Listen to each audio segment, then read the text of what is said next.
everyone, well, welcome back to the Silver Metal Tavern. How is your Friday? You made it. Another week, and now you can enjoy the weekend and just have a blast. Welcome back to another episode of the Heroes of Gloomhaven, a series where I reach out to content creators all around to bring them here to join me in my campaign of Gloomhaven. It's been a lot of fun. I can't believe we're at 19 episodes already, which is really, really cool. I've never really stayed so consistent streaming a game before next to this, but this game is just a monster game. This is a game that you just can't stream like twice or three times. It's like you need to have like many streams of this game because this game's huge. And I said at the beginning, I was like, yeah, we're gonna be playing this game a lot because it's like if I'm gonna stream this game, we're gonna stream it. So we might as well turn it into a series. But it's a lot of fun. We've had a lot of amazing guests on.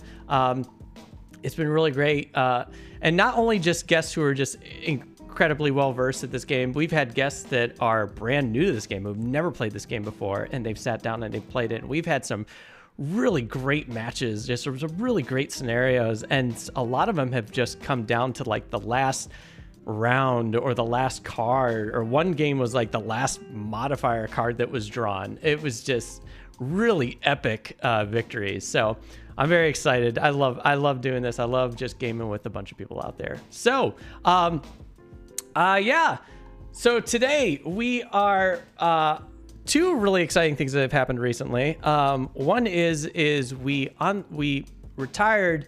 It's not really exciting. It's actually kind of sad for me. We retired the Plague Herald. I think the Plague Herald, I mean, I love the Doomstalkers still around, but the Plague Herald was one of my favorite characters I think I ever played in this game. That character was just so great. Just the idea of like cursing the enemy and just having some like abilities where it's like if the enemy draws a curse card, they lose 3 damage. Just like I was like, I love this character so much.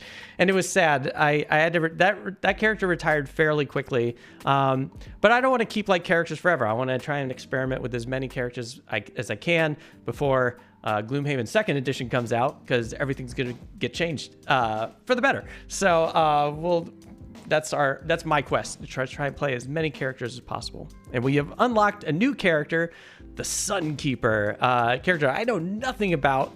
So and usually like I get a little nervous like playing a new character. I'm like, am I playing this character right? Am I playing this character wrong? And that's when I like to reach out to some of the more masters of this game. Which brings me to my guest today, bringing back the amazing Mandatory Quest, who, for all of you who don't know Mandatory Quest, you should check out Mandatory Quest. He has amazing YouTube videos on, Gloomhaven and Frosthaven, and it's just anything you want to know about this game can be found there. So we're going to jump over to our guest right now over at Mandatory Quest. Hello, my friend. Welcome back. Hello. What a lovely introduction. Thank you so much. No, MQ, you're always going to be the first person I reach out to when I unlock somebody new in this game. It's like, new character, I must get from the masters. Well, you've unlocked a great character, so that's awesome. This Sun is one of the kind of more popular classes, one of the most popular classes from the original. Oh, wow. It's really funny because I unlocked this character like forever ago, just because I was going this very like straight and narrow path. There's just like this very good reputation path. And I unlocked this character, I think at like reputation 16 or something. And I was like, oh, I didn't even realize I unlocked it. And they were like, oh yeah, you're supposed to open this. And I was like, oh, okay. And I was like, well, I'll just wait until we retire a character. And yeah, and I opened this. And what was funny, when the Plague Herald retired, I also was supposed to open up the box. So I was thinking, oh, so I just open it up twice, and then I realized, oh well, you draw a scenario and I think like a random item or something like that if you ever have to repeat a draw. And I was like, oh, okay, this makes sense. But yeah, this character looks really cool. It just looks kind of like an upgraded bruiser. It seems like it's like kind of like this upgraded tank a little bit. Yeah, I think the bruiser wishes it was the Sunkeeper from original Gloomhaven. Yeah, it's it's the best tanking character in Gloomhaven. Oh, by nice. Quite a wide margin. This is definitely going to be like weird for me because I've been playing with range characters for so long, and now we're like kind of going back to the melee characters. And this is a really cool melee character too, because this is like, you know, coming from the Plague Herald, who's all about, you know, debuffing and you know, poisoning, you know, sapping life from enemies. And now we're a character that's actually healing and blessing people. And I was like, whoa, this is a weird other end of the spectrum kind of character. And they're melee. Yeah, now you're playing your lawful good paladin now. Yeah. You know, that's what this is. So it's a very yeah, I mean, I think thematically people really like it too because of that angle. I think it's lots of people like to play paladins, I think, in a lot of RPGs. And this is as paladin-y as you're gonna get. Oh, that's great. For sure. Yeah. That's awesome.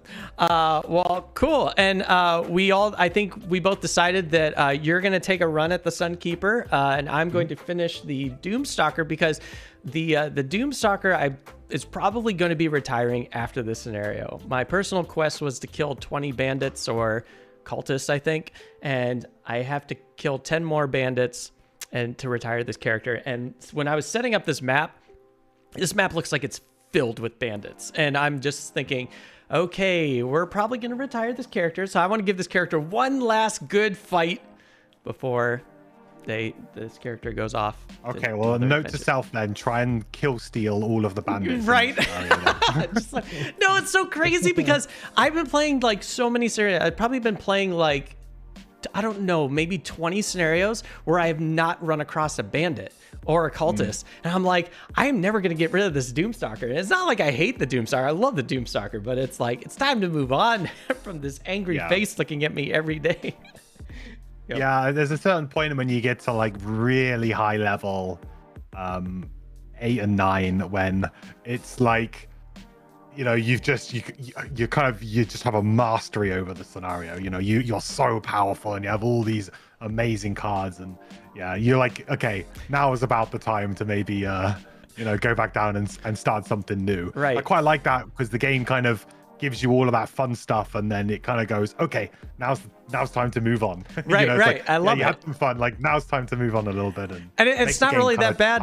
Yeah, and it's not really that bad because it doesn't make it like too much difficult because the prosperity of Gloomhaven is now at 6, so you kind of get like a nice decent start. You know, you don't have to get stuck with the 1s and the X's. You can kind of see what this character can really do.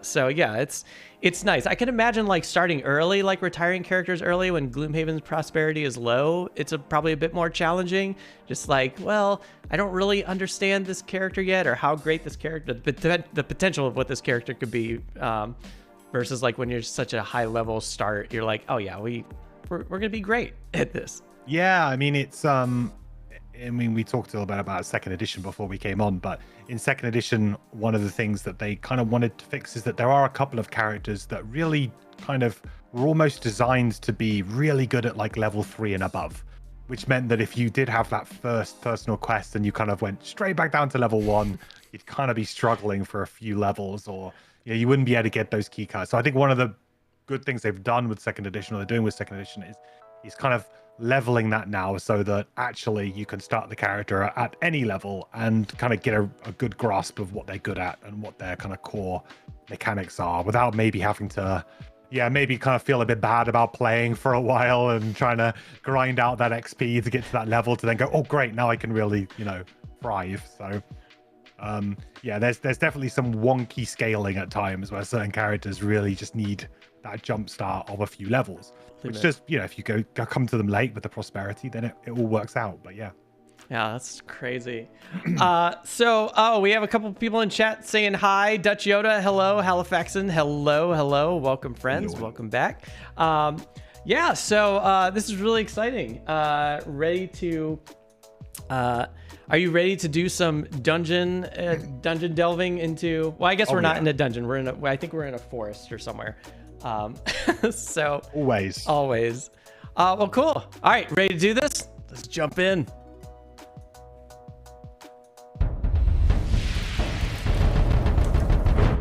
All right, and I'm going to give you your fun little Discord view, so you can see the board and everything. Lovely. And my blue drink, my Romulan ale here is right. All right, so we'll just set that off to the side. Okay, so all right, so remember when before we jumped on stream and I said, I know I'm missing something, I just don't know what it is? I know what it is. We don't have a quest book in front of us. So we're just playing our own game, whatever. It's this is what it is. So I see the quest book, it's over on the other end. I'm gonna run and grab that super fast. I knew I was forgetting something. Yeah. Always forget something crazy. Well, that's quite a lot of bandits, That's a lot of bandits for me to kill steal there. Don't you dare!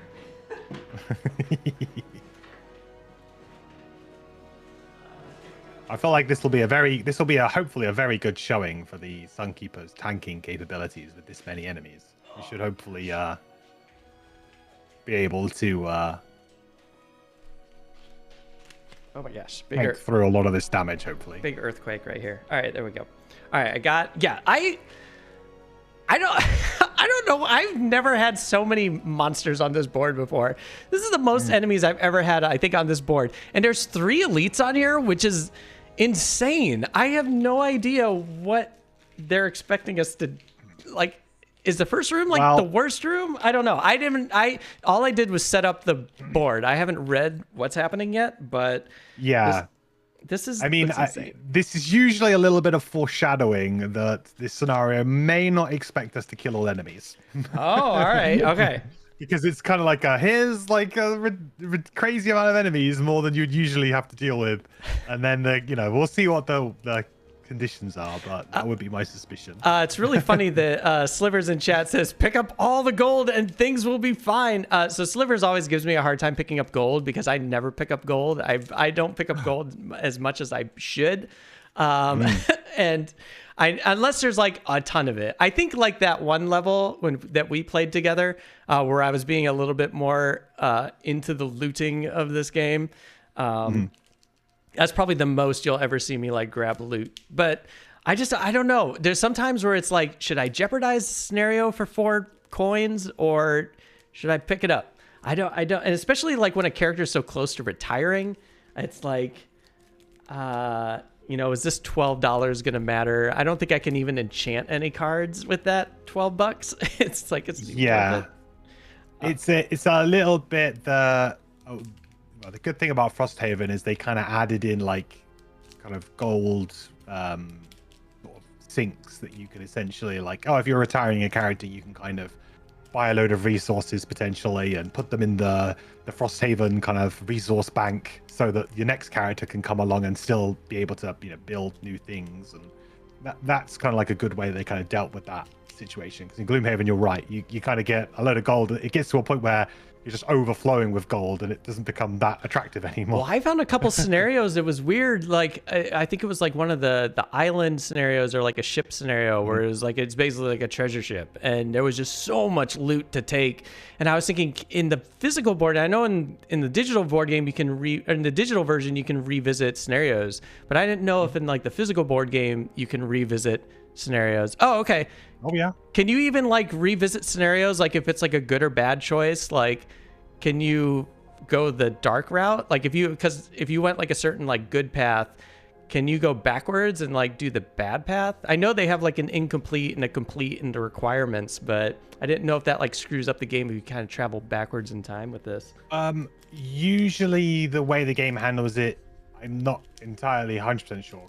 But I think it says something in the rulebook to the effect that you're playing it on casual mode, which means that they basically advise you to, not receive any of the kind of benefits from finishing the scenario. So like the kind of scenario rewards, if you like. Got it. So you can replay it for fun, to collect loot and gain XP. That's absolutely fine, but not to gain any of the kind of scenario rewards. Oh, okay. So if you, I think I do remember had like an reading A or B that. choice, you chose A, you couldn't replay it and choose B. Yes, I think I now that I think about it, I think I do remember reading something like that. You're gonna hate me. I'm sorry. I forgot one more thing. I forgot the. Where are these cards? Oh, our battle goals. Yeah, our battle goals. Can't forget those. Oh yeah, very important. Uh, there you are. Okay, great. Okay. Sorry, gang. I know I was a little ill-prepared today. I was like, I have this game all set up. It's just like, I'm missing the most important parts. I fall into that trap all the time. Right?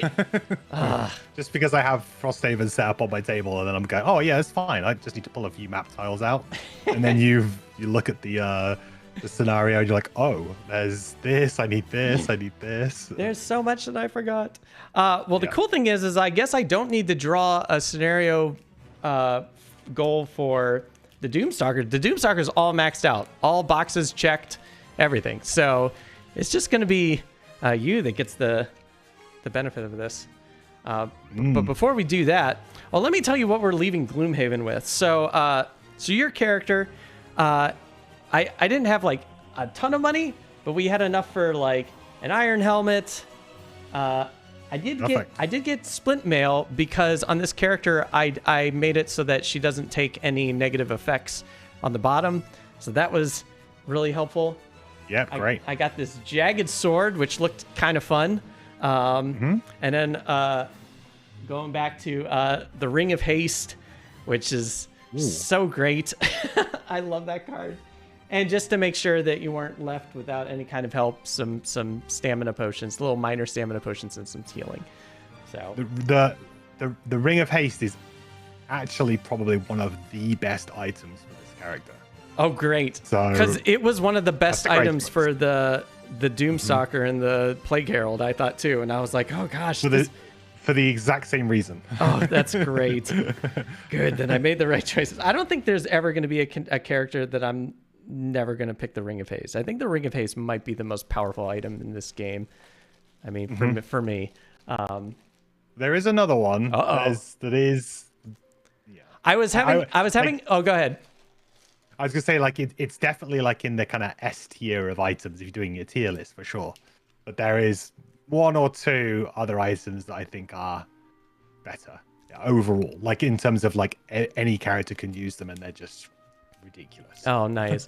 I did have a compass that made characters like walk to and that was a great card because I was just making characters walk into traps or monsters walk into traps. I was like, oh, this is brilliant. It's like, oh, there's just so many amazing items in this game. It's great. Yeah.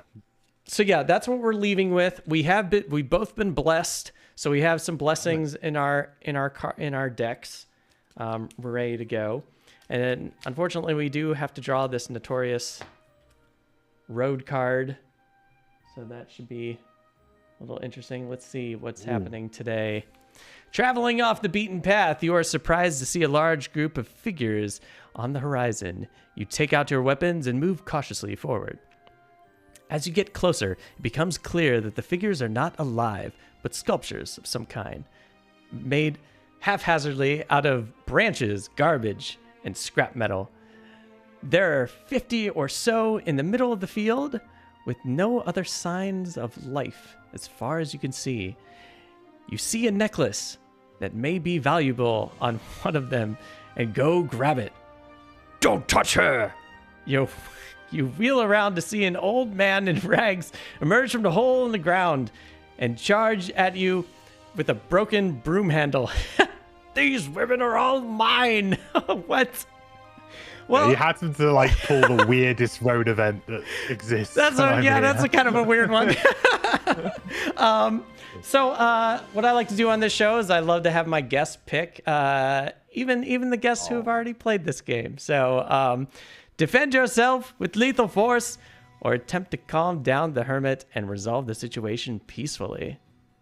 Well, it doesn't feel very paladin-y to lethal force this poor man who's trying to protect his I don't know what they are, scarecrows. And we have two upholders of the law in our party. You know, the Doomstalker and the Sunkeeper, both, you know, very law-abiding characters, I feel like. So yes. So I think option B is the nice pick here. All right, so let's see what happens. Oh, great. You grab the broom handle and wrestle the old man to the ground, attempting to restrain his flailing limbs. You try to explain that this is all just misunderstanding, but he just keeps warning you not to what? Defecate on his wives? What is happening? The man is surprisingly agile, and the stench of his rags also makes keeping him pinned difficult. Okay, yeah.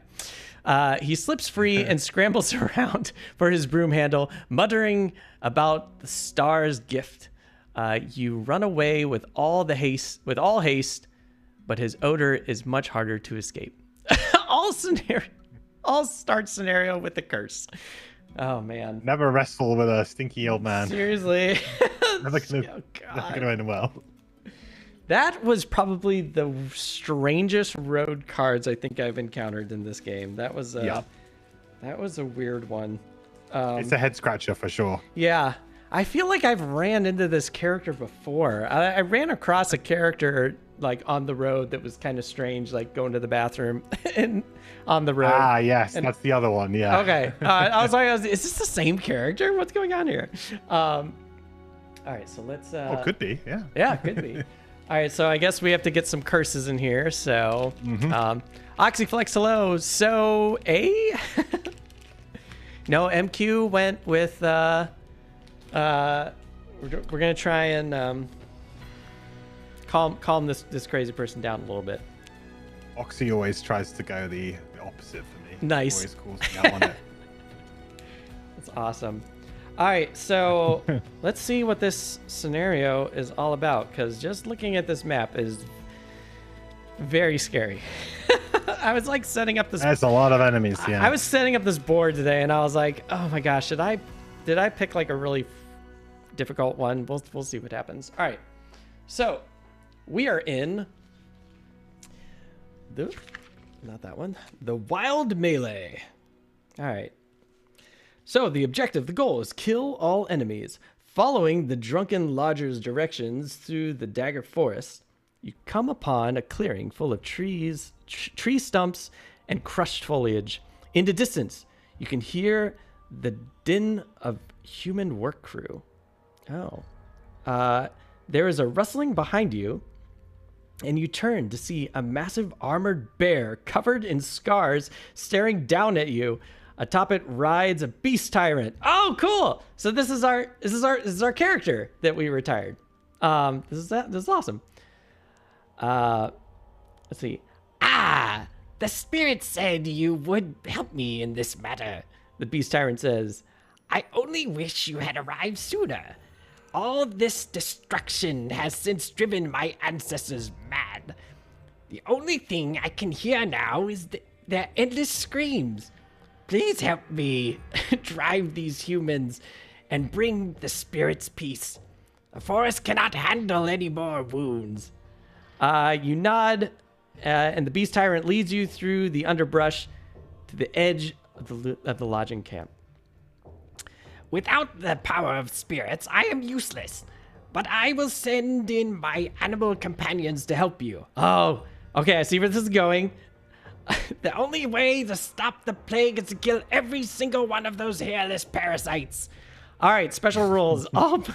That's just how I imagined the beast tyrant sounded. I don't know. Yeah. Probably sounded pretty accurate, I think. Probably completely different. We'll see what Foreteller does with it. Yeah. All right. All cave bears and hounds are allies to you and enemies. And to other monster types. Okay. Oh, they're all out there. Oh, wait, sorry. All cave bears and hounds are allies to you. Oh, and enemies to all monster types. Sorry. They still act normally following their actions of monster ability cards each round. Okay, nice. Great. Whew. Oh, now it's looking pretty good. We got an elite cave bear I on was our side. terrified. I was thinking, what? I was like, we have to fight all this with an elite bear. I mean, come on, get out of here. Well, this is awesome. Okay, so I'm excited. This is some good stuff. Now let's get some. Let's get you a scenario. I'm not gonna look at it. I'm not gonna draw one for myself because there's no point. I can't use it unless there's like some weird thing to keep drawing battle scenario goals once you're maxed out. All right, so I'll let you pick. I'll leave this up for chat to see. I won't look. Just get a nice drink and see what else I forgot in this quest. Oh, I think I'm going to go for the right-hand side one. Okay. As I look at it. That's this one? That one. Okay, yeah, that great. one. All right, so we'll trash this one. Okay. Here we go. And then awesome. Now we pick our cards. So what are you thinking of? Hopefully I unlock some good cards for you. I know we were talking earlier. I think I missed a rather good one, but hopefully I'm gonna make your life a little easy. Or yeah, well, I mean it's fun for me too because I'll be playing with some cards that I don't always usually play with. So it's always good for me to like branch out a little bit and play some of the more kind of they're not bad cards at all, but the more kind of niche cards, if you like. Oh, the good. Cards that don't often, I was worried you were gonna say I never get to play the cards I think are trash. This is terrible. No, this is there's very rarely there's a few cards that are just outrightly not very good, which is like second edition is doing a great job to address that. There's a few cards that just I think were overrated, when they were kind of designed and the game first came out. And it's now after, thousands of plays, everyone's gone, no, it's not really worth doing. But there's not too many. And the Sunkeeper, to be fair, has actually quite a decent set of cards. There's not these cards look cool. too far wrong you can go. Yeah. Nice. Well, I'll let you let me know what you've picked here, and I'll throw your deck up on the screen so everyone can see. And so I can build it. Well, first off, we've got the level 2 to 6 cards that you've already picked. So of course we'll be playing with all of those. Oh, nice. Okay, so we got those practical plans, which just seems like a all-around nice card. Path of Glory, and then we have this Burning Flash, and the Supportive Chant. And the Righteous Strength. Yeah. And any of these cards that you're like happy that are in this deck that you really like out of this? Yeah. So I mean, Practical Plans it's kind of like a little bit of a running joke because Practical Plans looks like one of the most boring cards you could ever attack 5, move 5. But it's 50 initiative as well. So it's kind of like just everything is just. But it is a very good value card. And it's interesting. There's no upgrades you can put on it. There's no enhancements that you can put on it. That's kind of wild. So yeah, I mean, I think it's because it's just generally it's just really good. It's just a good value card. It's not like it's exactly what you got with Practical Plans. It's such a versatile card that it's a slam dunk pick at level 2, really. As well as because Defensive Stance is a card which we'll get into when we start playing, but Defensive Stance is it reduces your movement by 1. So when you play it, so that means that you're kind of prioritizing higher moves as well because you're going to be playing with that card a lot. So again, Practical Plans move 5. It's probably going to end up being more like a move 4 for me most of the time, but it's still very good. So you need to kind of pick up those move cards. It's really great. Also, we have a follow. Not Astute Dunsparce. Thank you, friend. Thank you for the follow. Welcome to the Heroes of Gloomhaven. We also have Megs in chat. What? No spreadsheet? I was telling MQ about the spreadsheet, Megs. But MQ has all these cards readily available. It's just within arm's length at any time. So, all right. So we got all the plus 2 and higher cards out and about. Yep. Okay. So then the other ones we got is Beacon of Light. Beacon of Light. Number 36. We got Holy Strike, which is 85. Holy Strike. Yes. Holy Strike. Oh, we got Tactical Order. Tactical Order. 29. Okay. And we got Defensive Stance, of course, the MVP for the Sunkeeper.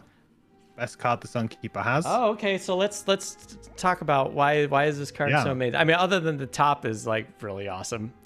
That's really great. But what's the bottom do? Well, the bottom gives your character a permanent shield 1 in its current form. But what makes it very, very good is that there is an enhancement dot there. So by enhancing this card to give you an additional +1, you can give the Sunkeeper a permanent shield 2 for the entire scenario. That's pretty great. Because I don't think I've ever run across any characters that just do that right off the bat. It seems like, well, for now, this is the only character that I've ever seen have a permanent shield, which is awesome. Because, enemies always have permanent shields, and you're just like, why can't we have a hero that has this? Like a main character have this? I think the Brute does have a higher level card, I believe, that gives him 1 shield, but it's a higher level card. But this is just straight out of the gate, and because it's level 1, it's very cheap to enhance as well. And that's the other thing, is that it's not expensive to enhance. So yeah, this the -1 deduction from your moves is a very minimal drawback. Now, could we could we do other things other than +1 to this? Could we attach other benefits to the shield +1 or to the shield, or does it only have to be +1? Like, can we put like a strengthen on it or something? I think it might only be able to be a +1, but the thing is that if you remember, like, if you were to enhance strengthen, you'd only get it for a round. I guess that's even though it's like a permanent effect, you would only get the strengthen effect until the end of your next turn. I guess that's true too. Yeah, I'm always curious, like what to decorate these cards with. Some fun stuff. But it's like defensive stance is. That's good to know. It's something else. It's what I think kind of like elevates this character to be one of the sort of stronger characters. This is very exciting. Cool. All right, that's good. See, MQ, this is why you're here, because I would not have. I probably wouldn't even pick that card. No, I probably. I was looking at the top and I was like, "Wow, that's great," and it's like completely ignoring the bottom. So yeah, it's very typical. And this is why the Ring of Haste is so strong, right? Yes. Because I can use the Ring of Haste to play it as a free action on the first turn without even having to kind of use my whole turn to just kind of get defensive stance going. Yeah, that's why Ring of Haste is so good. Oh, that's great. Well, I'm glad. Oh man, this character's gonna be really fun. Where are we at with cards? So, are we got 2 more to come, I think. Okay. We got Cautious Advance, number 23. Okay. And we got Hammer Blow, number 55. Oh, all right. Okay. Cool. So that's very exciting. Well, I think I was going to make it. I was thinking about making a change, actually. Whoops. I thought I made a change. Yeah, well, let me show you what cards I got and see if that'll also give you an idea of what I'm bringing in, if that matters. Or maybe just say, I would think of a better card than that. But let's see. Obviously, I'm going to bring in... God, the Doomstalker, I feel like I'm getting spoiled with this Doomstalker having so many cards in my hand. Like 12 cards is just obscene. I just feel like I'm just going to burn like all these cards right off the bat. I'm going to bring Expose because I feel I was setting up. I saw we had some shield characters in here, and also mostly, I don't know. I like it's like a low initiative, so I'm just going to grab that. Press the Attack. It's also a fun one, mostly for low initiative for me. Singular Focus, I think it would be really fun giving you advantage as well for some stuff. Since there's doors, I like having camouflage. I like turning invisible. And I'm going to try and take more advantage of Rising Momentum, since it seems like there's just a cluster of just enemies all over the place that we can just kind of hop these Doom markers like all over the place. So I feel like that's going to be like super helpful in this game. Impending Doom and Impending End's always a great one, and our amazing Cobra, which was like the Plague Herald's best friend.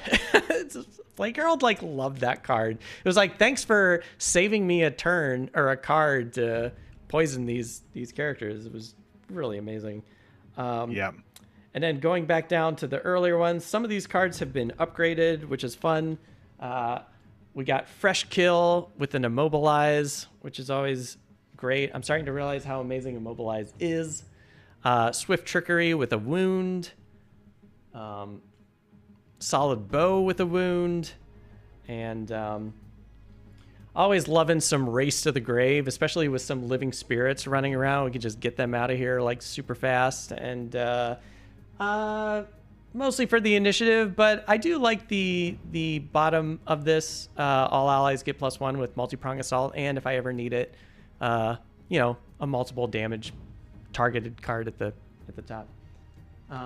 So those are the cards that I'm bringing in to this. Nice. So I think I will make one very quick change. Okay. I think we'll get rid of Holy Strike and we'll use Dazzling Charge instead, which is 57.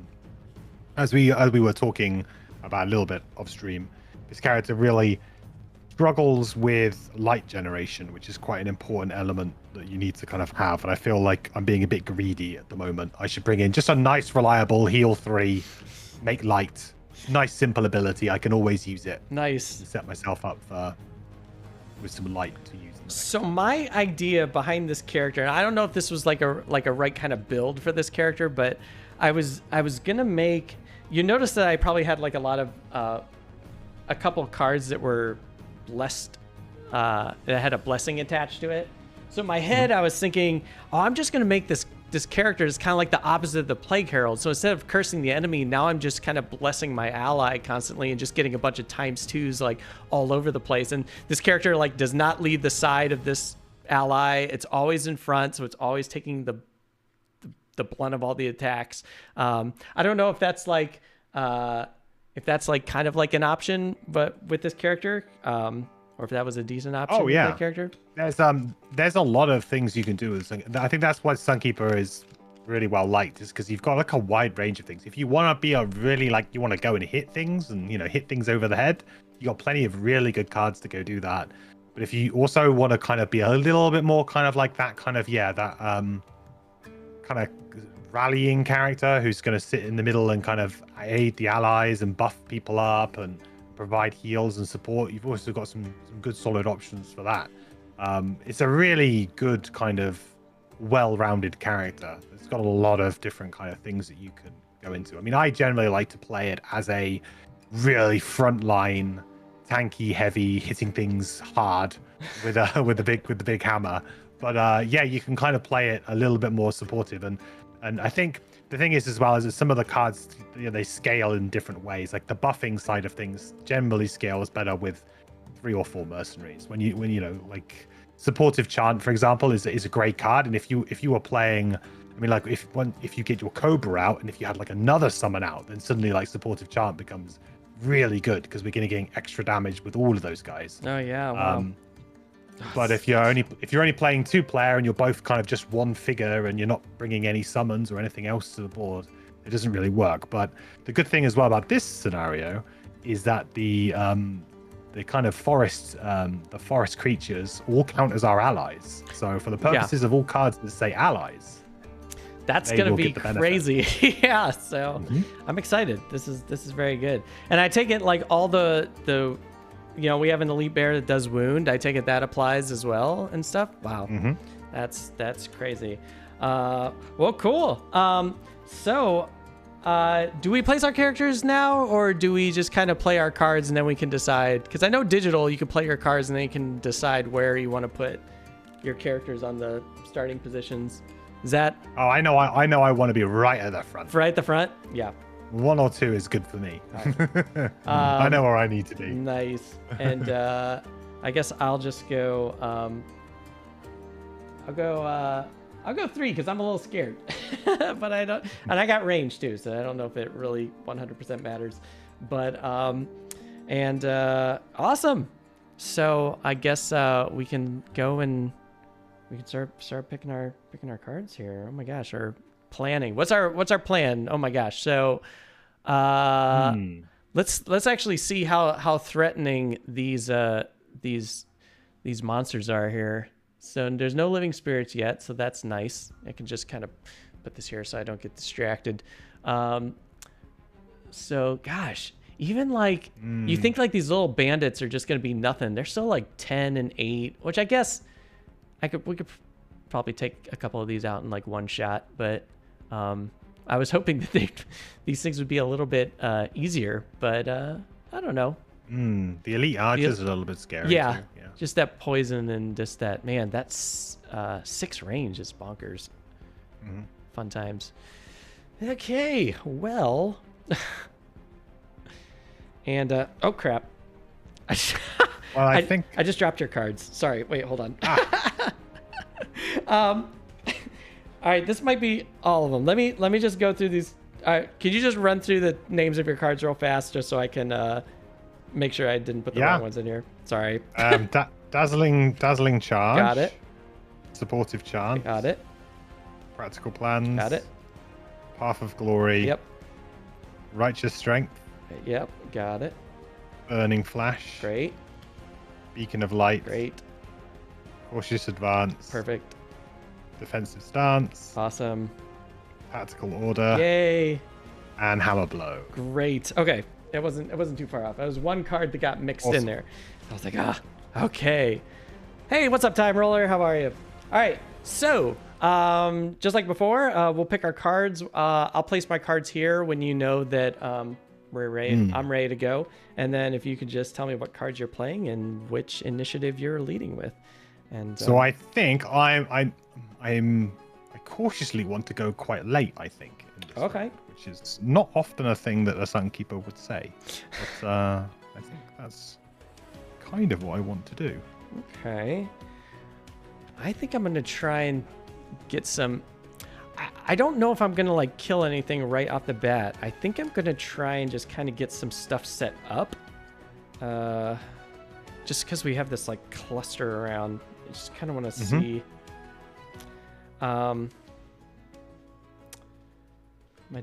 trying to decide if I want to like help us all out or just help myself out, because I'm going to be a little greedy in this game. I'm going to try and get as many bandit kills as possible, because all I need is 10. Once I get 10, then it's like, have at it. But, yeah, definitely. Let's see. These things don't have shields, so I don't have to worry about anything crazy. Yeah, all right.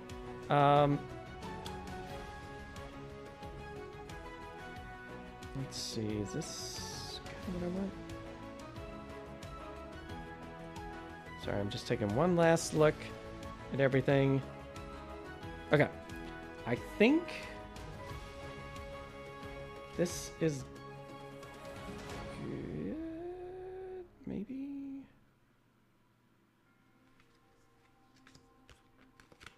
Okay. I think I'm good. Oh, I like good too. we both start with like 20 HP. I think that's like really great. All right, what are you playing and what are you leading with? So I'm leading with 65, and my other card is 57. 65 and 57. Oh yeah, wow, dang, you are going a bit late.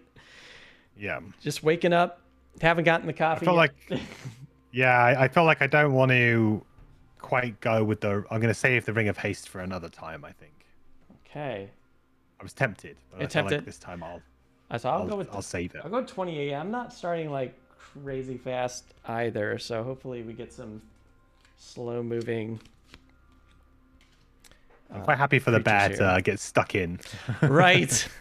Let's see what our friends are doing here. So the bandits are going 15, of course, and Archer's going at 56, and our hound is 19. Oh, so close. And our bear is moving at 80. But some good stuff there. That's good. Yeah, that's pretty great. That's very good. Yeah, very good for us. Nice opening.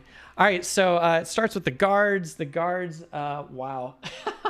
Where do I begin? Where do I begin with this? My God, this is insane. Well, they're all the guards are shielding for one. They're just attacking anyone that's close to them, which is actually pretty great. The only person that's going to attack, everyone's shielding except for number 3. Number 3 is actually going to attack the bear. So they do looks like 5 damage with a poison, but the bear, nope, bear doesn't have any kind of shields or anything fun like that. So the bear just takes 5 damage right at the bat with a poison. Yikes. That's all right. He's got plenty of health. He'll be fine. Yeah, poor bear. Jeez. And then that's the end of that character. I'm just gonna might as well just I'll leave that out so we know that they got shields. And then the hounds, it looks like the hounds go next. The hounds have a move 0, attack 0, but add +2 attack to the target if the target is adjacent to any hound allies. Nah, I don't think that's going to be happening. So I mean, one of them should get the benefit, I think. I think like 4 goes here, but they can't move through other monsters, right? I think. Oh, there we go. No. This one will just go right here. There it is. Is it if the target is adjacent to any other enemies? Oh yeah. Mm-hmm. So. Oh, the hound's allies, not like other hounds, but like all allies to the hound. Yep. Okay, great. I thought it was just like that one character type. Well, that's great. So the hound is. That's really interesting. So does the hound draw from the monster deck? It does. So there's a bit of an interesting wrinkle in the rules in this scenario where both the enemies and our allies are sharing the same attack modifier. Oh, I'm actually really glad the Plague Herald's not here then, because I would have cursed that thing like no tomorrow. Cursing it or blessing it is a very mixed bag. Yeah. in this Oh scenario. my gosh, that's crazy. Okay. Well, that's very good to know. Let's see what this hound does. It's already doing 5 damage. Let's see what else it gets. Nope. Now it's just 4. And with the guard shields, it's down to 3. So, unfortunately, guard, was that 3? Guard 3 just takes 3 damage. Wow. I just feel like we have such a long way to go. And, all right. Now it's our turn. Okay. So, I think I'm going to bring out the Cobra. It's always fun to have the Cobra out here. Here it comes. I'm gonna put the Cobra just in the back right now. I don't want it to get attacked like right off the bat. I'm always scared losing that Cobra early, and then and then I'm going to doom. I think I'm gonna doom the number 3, and then we're gonna say what all allies gain advantage on all attacks targeting this enemy. I want to do that. Well, let's see, where am I gonna put this, because I was either thinking about putting this on 3 or 4, but I think I am probably gonna put this on 3. And the reason being is because I'm going to play my Ring of Haste super early. And I'm going to put my Doom Hopper on 3. Nice. And so hopefully we can just keep getting like advantage. I just want to get advantage like all over this board. And just hope that helps. All right. And that's pretty much it for me. All right. So is it the archers? Oh yeah, the archers. Yeah, 56. They were just 1 point sooner. All right, so the archers are going to attack -1, but they target 2, and they're elite, so they attack 4 damage. Oh my god. What is their range? Oh my god, they have a range of 6. So 1, 2, 3, 4, 5, 6. Oh man, so they can both hit you. 1, 2, 3, 4, 5, 6. All right, so unfortunately, you're getting the attacks. I was figuring this was coming. Oh boy. All right, so we got a +1, so that does, what is that? They have a attack of 4, so they'll just be straight 4 damage to you. Do they? I got my splint mail, haven't I? I don't know if that's. Oh, you know what? Would they move to take benefit of their? Oh no, they can't move. Okay. But if they had like a 2 attack and they had a move ability, are they supposed to move to get the most efficient attack that they could do? Yes. Okay. That's what I kind of figured. So they do like damage. Yeah. The only exception to that is the weird corner case where in order to do that, they would give themselves disadvantage against the primary target. So they still find a focus, like this is my main focus. And then they try and find, okay, but I can attack others, so where's the best place for me to be? But they'll always try and avoid disadvantage on the primary target. It's like a, it's kind of like a very corner case thing that occasionally comes up. Oh, interesting. All right, so now 2 is gonna strike. 2 strikes. Yes, excellent. Nice. That's amazing. All right, awesome. And oh wait, I can't shuffle that in yet because we got a couple. We got a nice cave bear that's got to go. All right, now it's your turn. Could they have? So could they? Sorry, did they have an attack too? I'll get to. The archers. Oh, they had a they had a target too. Could they have hit the? They could have hit the bear, right? Or the. Yeah, that's hound 1, as well. 2, 3, 4, 5, 6. Oh, I guess they can hit the hound. I keep forgetting that they're on our side. So, well. Yeah, they are. They do not like them. So it's +1. So what are they at? They're at 5 minus 1 is 4. Put 4 damage on number 4. All right, there we go. Oh, poor hound. That's right, creatures. You're in this fight too. Okay, so how much health do I have? You should have 16 because you took 4 damage. Okay.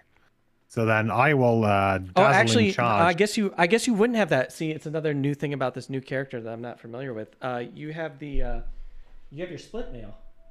Ah, yeah. So your split mail, the next 4 sources of damage targeting you gain 1 shield. So I guess it was only 3 damage.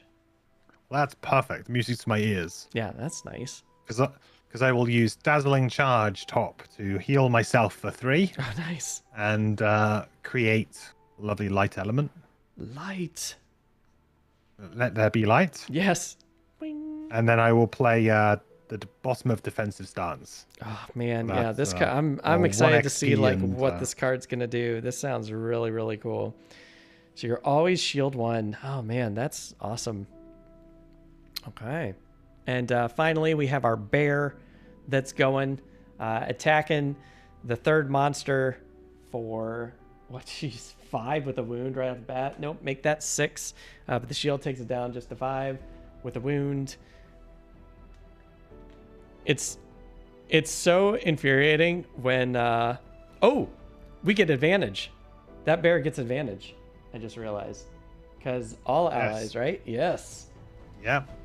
Oh, nice. Because it was a -1. Okay. So that worked out great. I was saying it gets so like infuriating when you're just like 1 point away from killing a creature or a monster, or 1 or 2 points away. You're like, if the scenario was down 1 level, it wouldn't be so hard. Yeah, hanging around on 1 health. Right. The bear also moves, but actually, that was a -1 attack. I was just noticing, but it's okay because it attacks again. So it's gonna do another advantage attack. Man, we were just. Oh wow, 2 -1s in a row. Jeez, that's unfortunate. Great. All right, so it only does 3 damage, which I think. Oh, that killed it. Nice. That took it to 10. Nice. Excellent. So. Now they're going to compete with you for those kills. I know. That's okay. I had to, I knew that was probably going to happen, but we're going to skip that. We're going to hop that doom over to number 4, because I think the range on this thing is 2. So we'll try and make sure that they don't kill anymore. So we're going to, the number 4 is going to be doomed. So now we'll get advantage on that creature. Okay. All right. And then that's I think that's it. Okay. So nice job. I got to put a coin down. Cuz if I don't put a coin down for Slivers, Slivers is going to be really upset, especially if I don't pick it up. Hey Eric, what's going on? Howdy. Welcome, my friend. Welcome back to some more Gloomhaven with mandatory quests.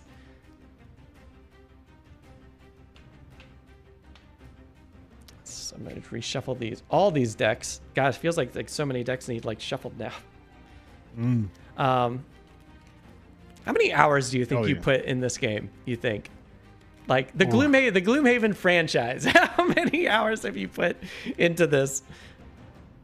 Well, this is the thing. I generally reference how many hours I have played on Steam for Gloomhaven Digital, and then add maybe another like 400 hours on top of that. So I think Gloomhaven Digital, I'm just under 2,000 hours. Yeah, 1,936.5 played hours. Wow, that's so wild. Gloomhaven Digital, and then yeah, I would say probably another like 500 hours of table. That's crazy because you wonder like what that time would be if it was, you know, like only the physical, because you know in the digital you could just speed through everything and just, you know, you don't have to worry about any of this managing any of this. So you probably, if it was like physical only, you probably got like 10,000 hours in this game. You'd be like a master. Oh yeah, that's like if digital allowed me to play characters so much quicker and to try out lots of different things with the characters. So in terms of like creating class guides, it was invaluable because you could just jump in, try something out, you know, play it. You know, you could play, you know, you can play a scenario in about 30 to 40 minutes when you get quick, and you can get a really good sense of, oh yeah, this works, this is great, and you can very quickly kind of get that together. Whereas if you're doing it on tabletop, it's a lot longer process to try and get through that to understand, okay, what's a good build for this character. Right. Eric in chat's asking, is the digital version comparable to the board game version, and are there a lot of differences? It's about, I would say it's about 90% the same. There's a few small things that are different, which like for example in Gloomhaven Digital, the big change is that there is no ambiguity and player ambiguity. So in the tabletop version, if there's ever a decision that needs to be made and it could be made one way or the other, it's a 50-50 kind of flip, then the players get to decide how that works. And of course, you'll do it in your favor. Right. Because you want to win.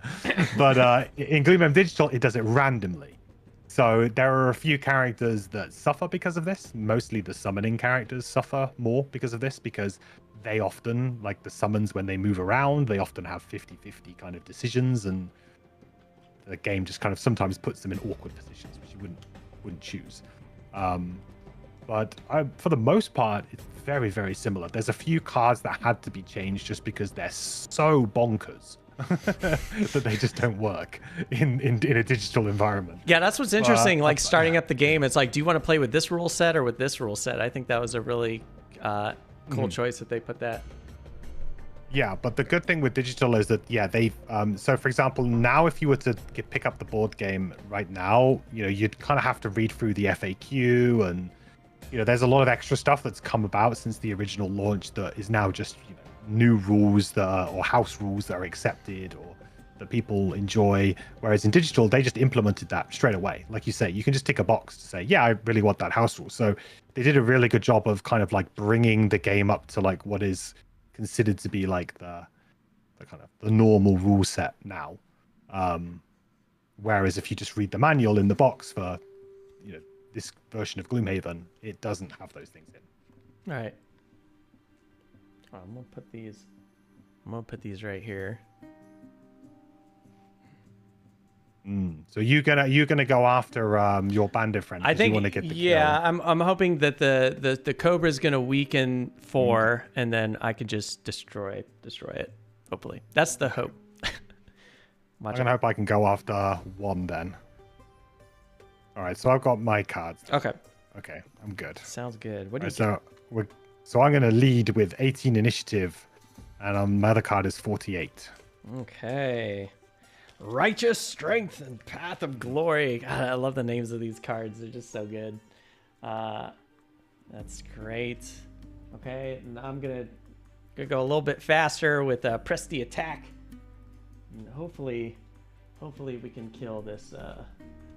Hopefully we can kill off this creature. This bandit. This guy gotta get 10. I gotta get 10 bandit kills here. All right, so the Cobra's gonna go. Oh, I actually. Yeah, well, we'll see. We'll see who's going. Yeah. All right, so the guards. 15 again. Guards not. Yeah, seriously. Archer's going 44. The hounds. Hopefully the hounds, actually. I'm kind of more worried about the hounds sneaking in, trying to steal all my kills here. And then we have our bear going at 80. Again, wow, it's the same card. Dang, that was a nice shuffle. Well, I guess not too, right? It's kind of screwed up the first attack. But, all right. So I guess I'm starting here. So we're going to move our Cobra. I mean, this is kind of where the rules for me get a little weird, like line of sight. If I was playing by the book, I technically would have a line of sight because this spot can hit that spot. What rule set of line of sight do you like playing? Is there a particular one? Yeah, I just like to play the new rules, which is one of the things that Digital brought in, which is as long as you can basically trace a line from any part of the hex to the other part of the hex, you have line of sight. So it kind of ignores the point-to-point rule. Oh, which is interesting. The original, like in the original rules, it has to be like one of the corners to a corner. But the Jaws of the Lion actually introduced the rule, which was just any part of the hex can see any part of the other hex. Oh, okay. It's just such a easier rule to follow. Oh yeah, that's... you can see it, or you can just easily put a card out to see. Yeah, we've got it. It's good stuff. So yeah, well, I like it. As long as the Cobra can hit, that's all I care about. Yeah. Oh yeah. Well, the Cobra is we do have advantage, so we get to draw twice. Oh, that's interesting. We get another. I guess it's 1, 2. I think it's range. The Cobra's range is only 3, so 1, 2, 3. Yeah, so it wouldn't matter. All right, so a bunch of ones, but I'll take it because that's a poison, which I think this bandit's pretty much gonna die. Pretty much so, unless I really screw this up.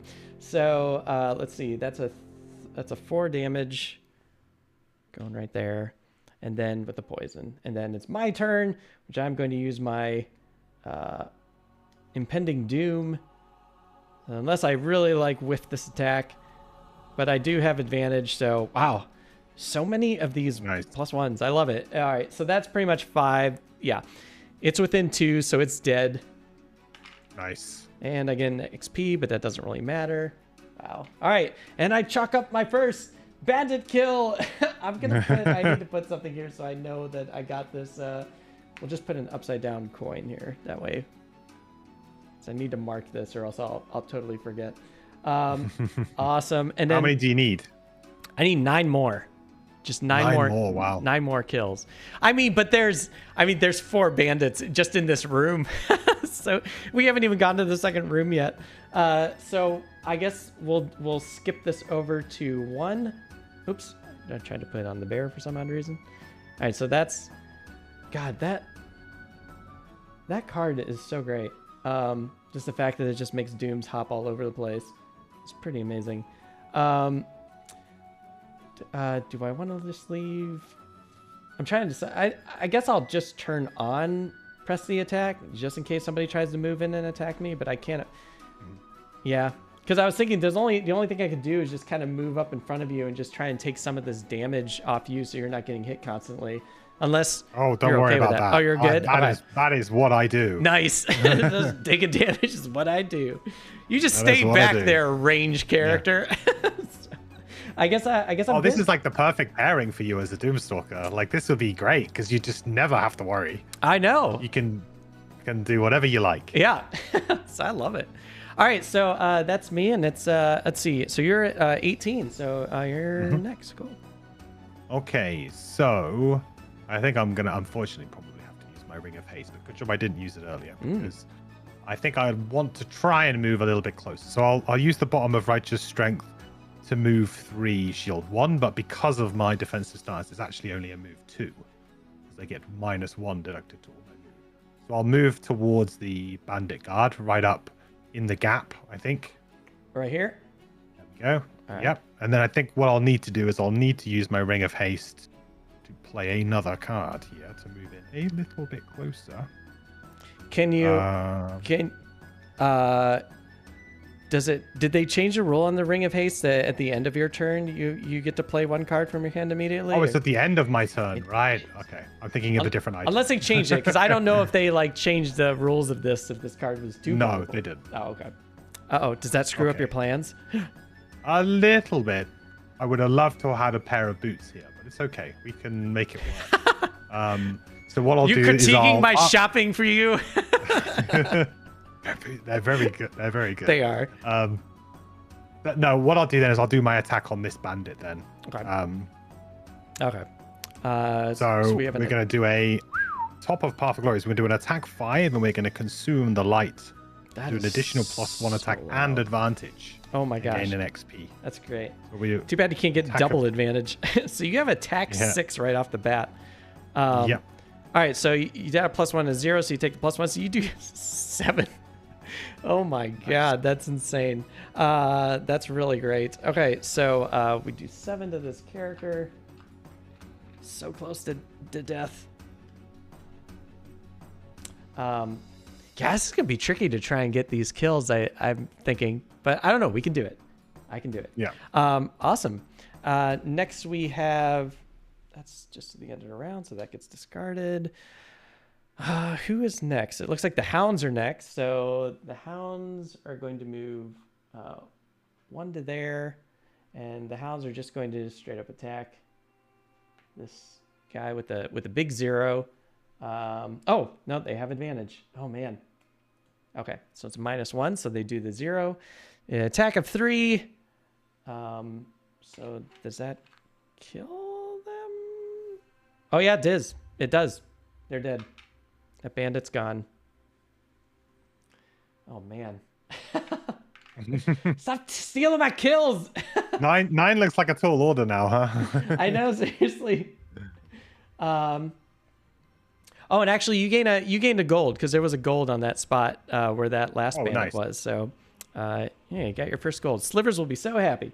That's for you, Slivers. Good looting. Yeah, I wonder. I guess probably nothing happens if an ally creature goes on a gold. I guess. No. Oh. Not unless they play a loot ability of some sort. Oh right, yeah. If you had some allied Vermling scouts, then yes. Well, that'd be fun. All right, so these dooms are actually going to skip over to number 2, bandit number 2, and great. Now we're going to move the other hound, which is going to move 4. So we go 1, 2, 3, 4. Going to attack with advantage. Maybe this wasn't the smartest idea. Okay, so it only did a 0, so they did 3. All right, I'm okay with that. And they're not adjacent. Okay, so perfect. Next, who is next? That's the Hounds. Now we have the Guards.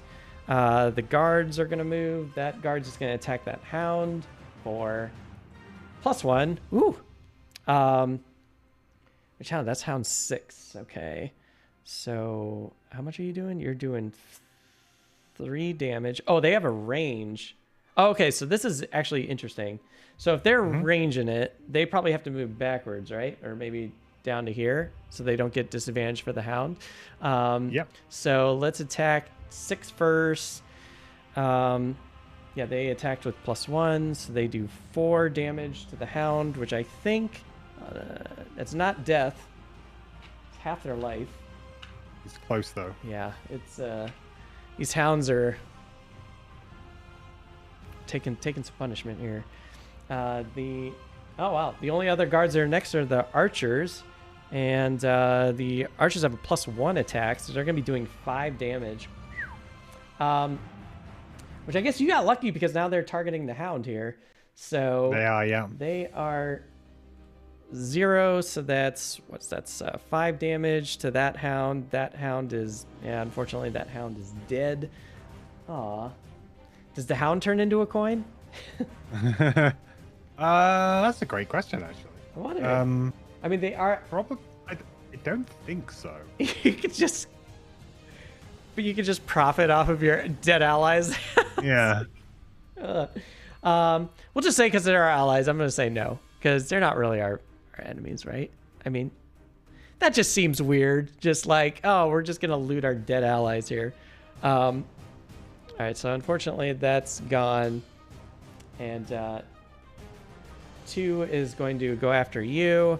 2's gonna attack. Oh, -2. There we go. So they only do 3 damage to you. 3 damage. So I have but you one also shield but you from also my have a defensive shield. stance. Yes. Right. I have 1 shield from my righteous strength, and I have 1 shield from my splint mail. So I'll take 0 damage. Please. Nice.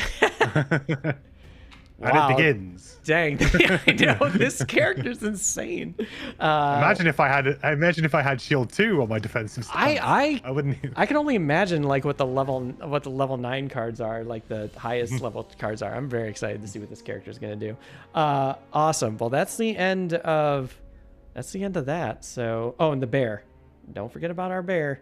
The bear moves 5, but it's -2, so it only moves 3. So 1, 2, 3. Oh no. Let's see. Sun's Not Astute says Sun's in my top 3. Love her so much. Oh, that's awesome. That's very cool. Well, I guess I made the right choice then to open up this character. Yeah. Let's see what the bear is gonna do for an attack. Oh, it does have advantage.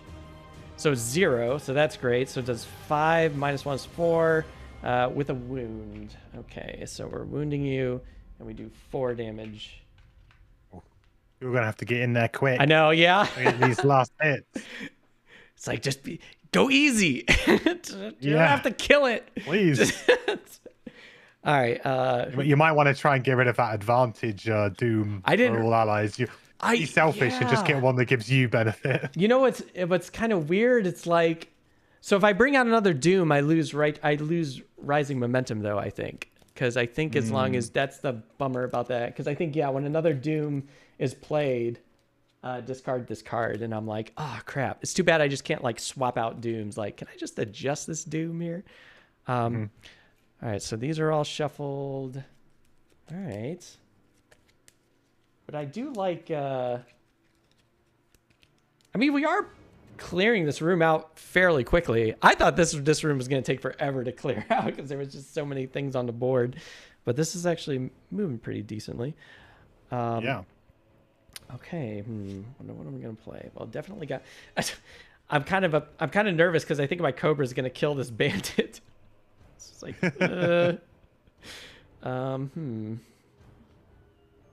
Who are you thinking about going after? What are your plans? Well, I feel like I'm gonna have to stop going after things because I'm a bit worried about your I mean, look, do what you need to do. I mean, we got 2 more rooms left, so who knows what's in these other rooms? Maybe I'm assuming there's gonna be more bandits. But if I don't, still got 8 more. You got 8 more to go, so we need to get you these kills. Oh wait, does ally kills count for me though? Because no. Oh. Well, actually, the summon. I think it's I'm not sure if it says in the rules or not, but it's a very common house rule to say that if the summon kills, you get the credit. And in fact, I think in Frosthaven that is actually explicitly written. Oh, great. But let's just go by that rule then. I would go by that rule. So if your Cobra kills it, you take the credit. Great. All right. Awesome. I love it.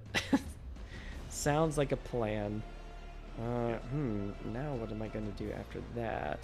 Well, the good news is like that doom is going to travel to everybody on this board, which is fantastic. Yeah, you've got really good value out of that, actually. Yeah, that was like the first thing I thought of was like, oh yeah, I want to do. That's usually like the opening play I do with this Doom Stalker is like Cobra, some kind of Doom, and then Rising Momentum with the ring. And that's like almost like my opening move all the time with this character. Yeah, I'm not usually a huge fan of that, but it's actually worked really, really well. Yeah. I'm usually the expose is usually the card that I go for. Which yes. Is I love that. Maybe just because I have like a hatred for night demons and their invisibility. Oh gosh. Yeah, last game we played, that was the first card I played because we had it was a scenario where like all the demons like spawn on the board and it's like a tower defense level, and you have to protect like a VIP, and you're just like, oh, that was a very, very close game. That got ugly so fast. And thank God I for usually find that exposed. that's the card. That's Oh, the yeah. card that I usually sneak out straight away every game on the first turn. Oh crap! What am I picking here? I guess we'll take. So I'll try and avoid doing any damage. I think I should be. I'm gonna go fairly speedy, so I think we'll be okay. Just gonna try and find a card that's not gonna be. There we go. This should work. I'm gonna go fairly. Drink some coffee. Double espresso, triple espresso here. All right, so I am going on 36, and my other card is 51. Okay. 36 and 51. Beacon of Light. So you said that because I like this card because I like the bottom of this card where it's always generating light or sun. But you were saying that there's a card that was better than this that I unfortunately did not unlock with this character. What? That's the Axiom card? Yeah, mobilizing Axiom just because it's an attack for make light. This character really struggles with light generation early on, especially if you don't have any allies that might be able to help you out, or any items or anything that can help you out. So Beacon of Light is kind of like quite a core card to begin with, just to kind of reliably get that light generation. Because the thing is that you mainly gain your XP on this character through consuming light. So if you kind of fall into that trap of not having enough of it, you'll end up finding that your progression will slow down. Okay. So you kind of need, in order to get a good amount of XP on this character, you really do need to have that light generation around. That's good to know. It's good to know. Awesome. So cool. Let's see what our friends are doing here. The guard is moving at 70. His guard is very tired right now, just getting pummeled. The archers are moving at 32. The hounds are going at 19, and our cave bear is at 60. All right. Cave bear always seems to be going almost last. Very slow.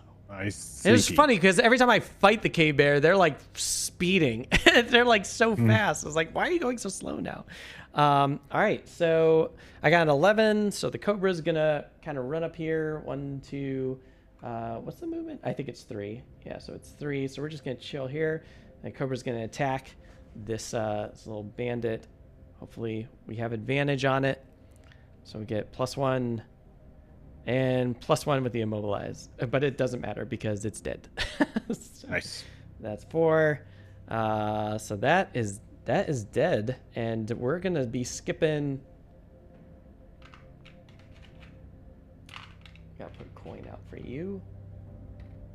Slivers, look at all these coins that I'm not gonna take. It's gonna drive you mad. All right, so we get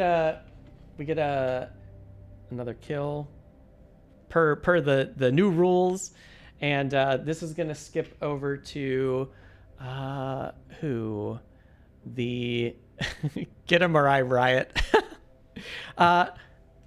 Who?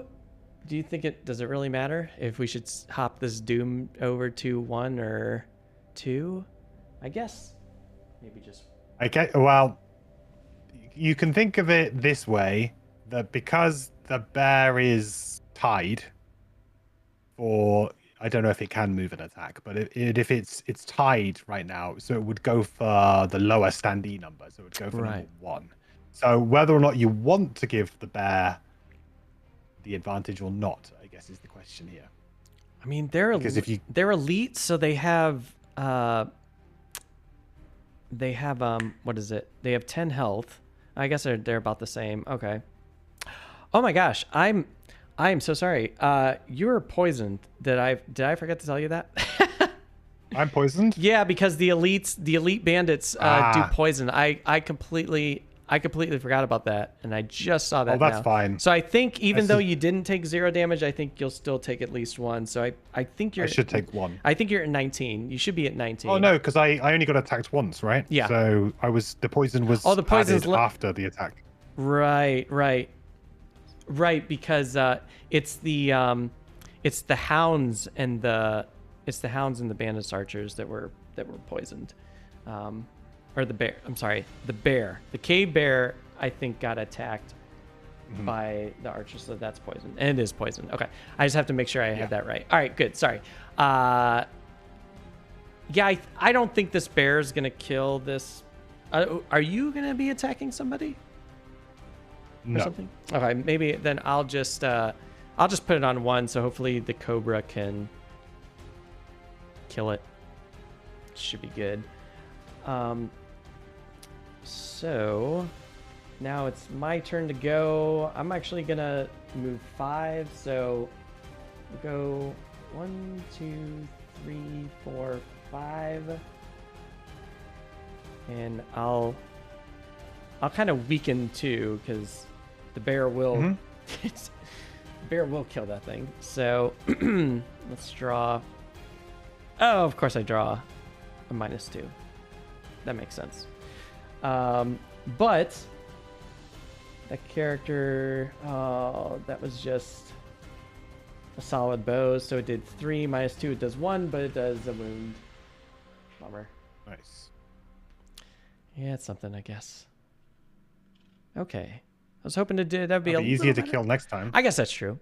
All right, so that's the end of me. That was an 11. So who's next? I think the hounds are next. Yeah, the hounds are next. So the hound is gonna go. What is that? Movement of 4. 1, 2, 3, 4. That hound is going to attack number 1 that has advantage. +1, +2. Great. Amazing. It's only 5 damage, so that's not terrible. Yeah. I don't know why, but for some odd reason, this is the 3rd time I've drawn this card in a row. I don't know. Keeps coming back. I keep shuffling it, but it just keeps getting drawn. It's driving me crazy.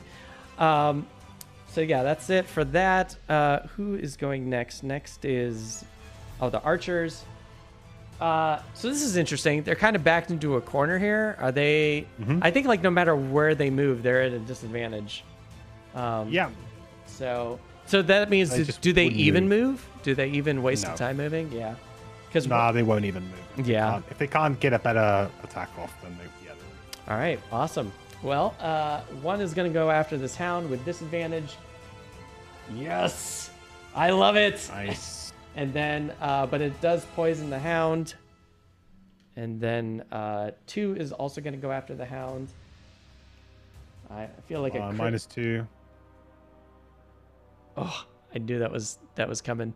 But that's great because that also had disadvantage. So there we go. So that does 0. What is that?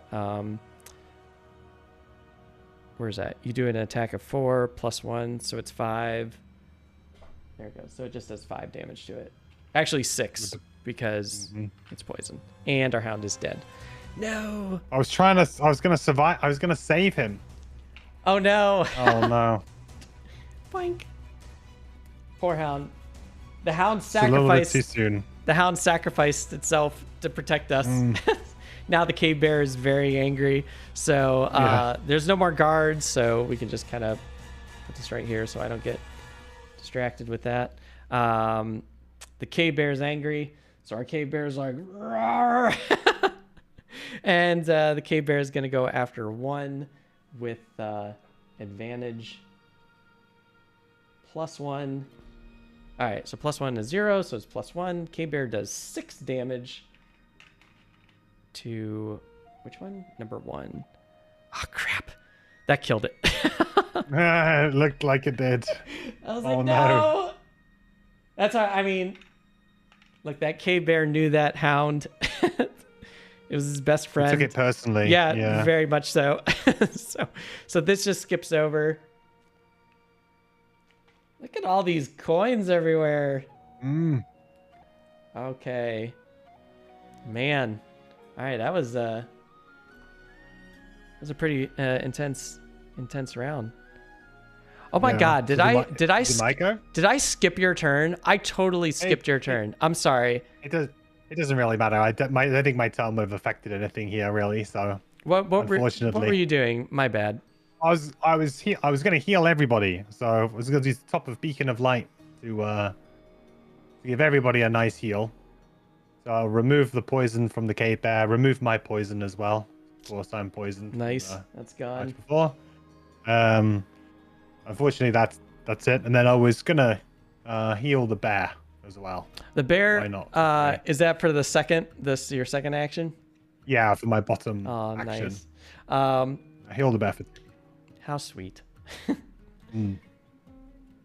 I was tempted to just walk onto some loot. In fact, maybe that might be the better option. Do you want to? So, I mean, it's your call.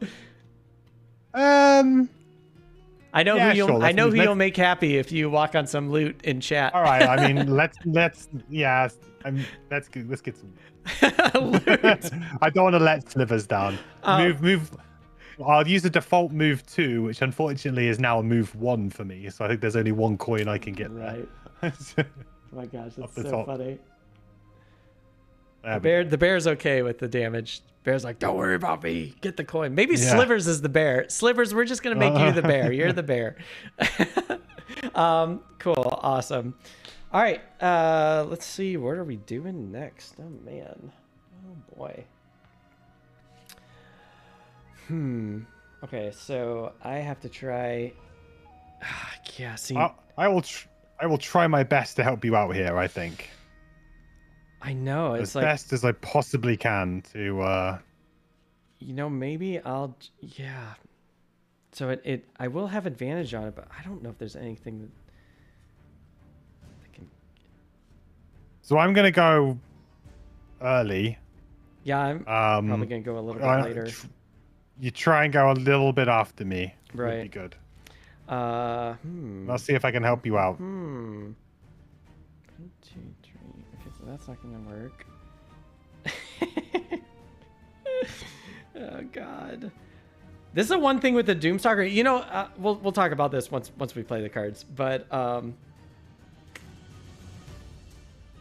right, so I'm gonna play this. Oh God.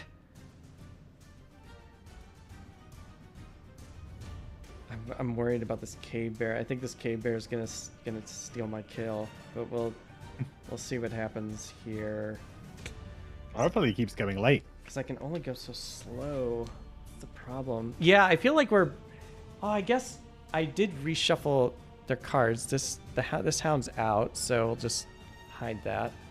All right. Early as possible, huh? All right, I guess I'm just gonna have to play this and see what happens. Okay. All right. I'm good. Yeah, me too. So I'm gonna go on 11 initiative. Okay. My other card is 55. Okay. Man, I probably didn't have to play. I started with camouflage first. I was like, maybe I can just try. I was gonna try and like block the door just to try and get through the door too, but I was like, maybe I should just get this card out of here. I'm due for a short rest soon anyway. All right, so all allies. Okay, got it. All right, great. Ooh, that's nice. And then what's this? And then we have the hammer blow. And then with fresh kill, which isn't really going to matter.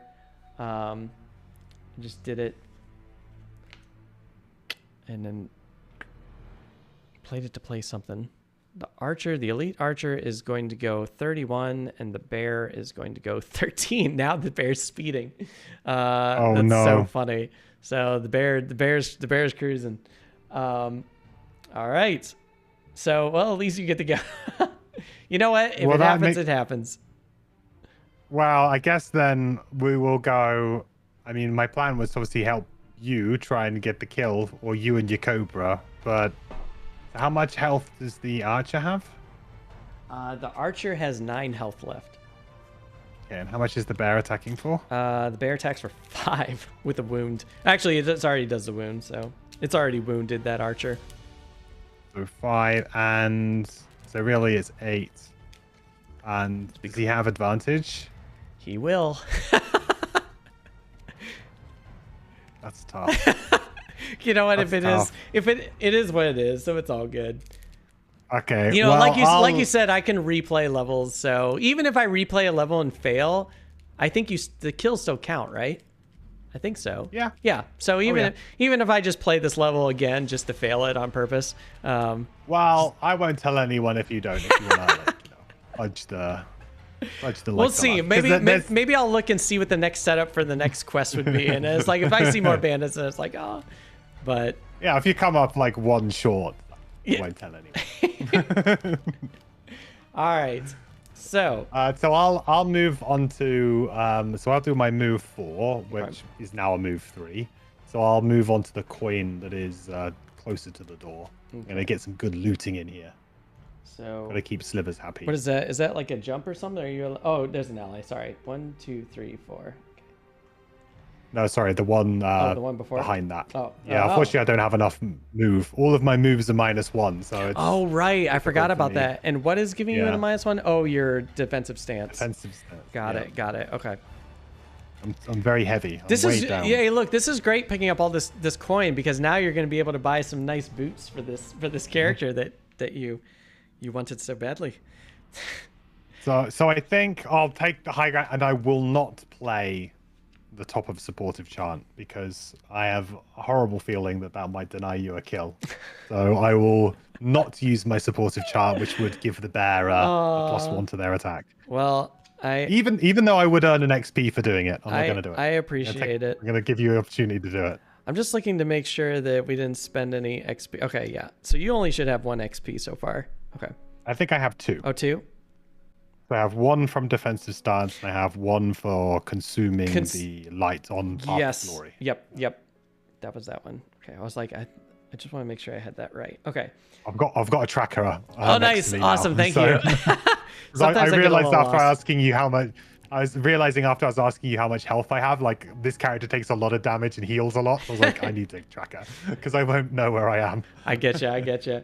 All right, so it looks like the bear is gonna go. So the bear is just gonna straight up attack. Hopefully, just get some. Oh, all right, we get 1 more minus. We're good. Okay. Well, still pretty decent. Let's see. Yep. What is that? That bear does a -1 attack, so it only does 1 damage, or not 1 damage, 4 damage. So it's 5. So I should be able to take this thing out, maybe. Yeah, I have to get super lucky here. I think it's super unlucky, yeah. Yeah. Oh yeah, my cobra. Yeah, shoot that. Oh, well, the cobra's up now, so we're in good shape. So that was the bear. Did its thing. The bear's done. Now the cobra's gonna go. So the cobra's gonna go what? 1, 2, 3. Cobra's got to be right here.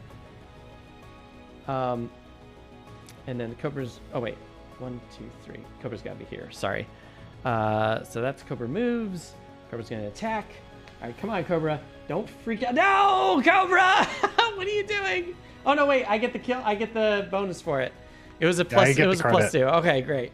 Oh, I was getting really nervous there. I was like, ah. All right, so that thing is dead. Whew. I got really scared. Sorry. So I was just like very nervous.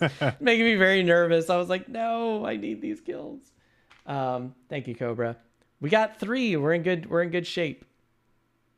3 kills. All right, so now this is the sad part is we lose both these. Well, we don't lose them, but these cards finally go away. Mm-hmm. And then yeah, and I think now it's my turn. So I'm going to I guess I'm going to open the door now and just turn invisible. I would love you to open the door. Oh, nice. Awesome. Very cool. I am going to have to use my dashing boots to open this door. So I'm just 1 away.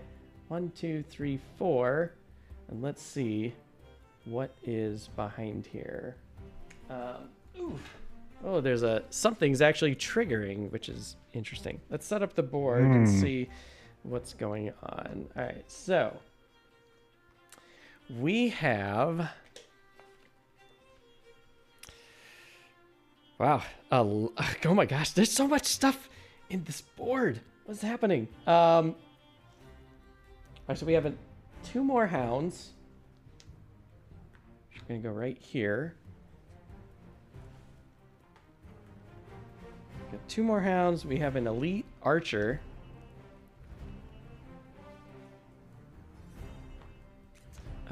Let's see who else. Oh, so these are where all the traps are. Okay, we got a trap right here.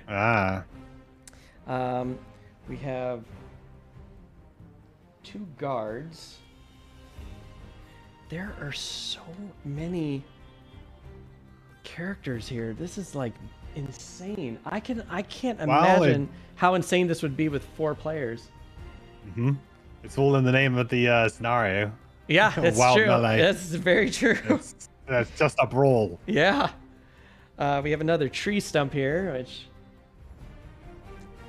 Let's see. Oh, that actually goes up here. We have another elite. Oh, we have our first living spirit. Uh-oh. I don't know what these living spirits... I can't remember what these living spirits do because I haven't fought them in a while. We have another trap by this door. And, oh my god. We have another elite archer. God, we have 2 archers. We have 1 normal. Hey, good for you. Yeah, this is great. And another elite.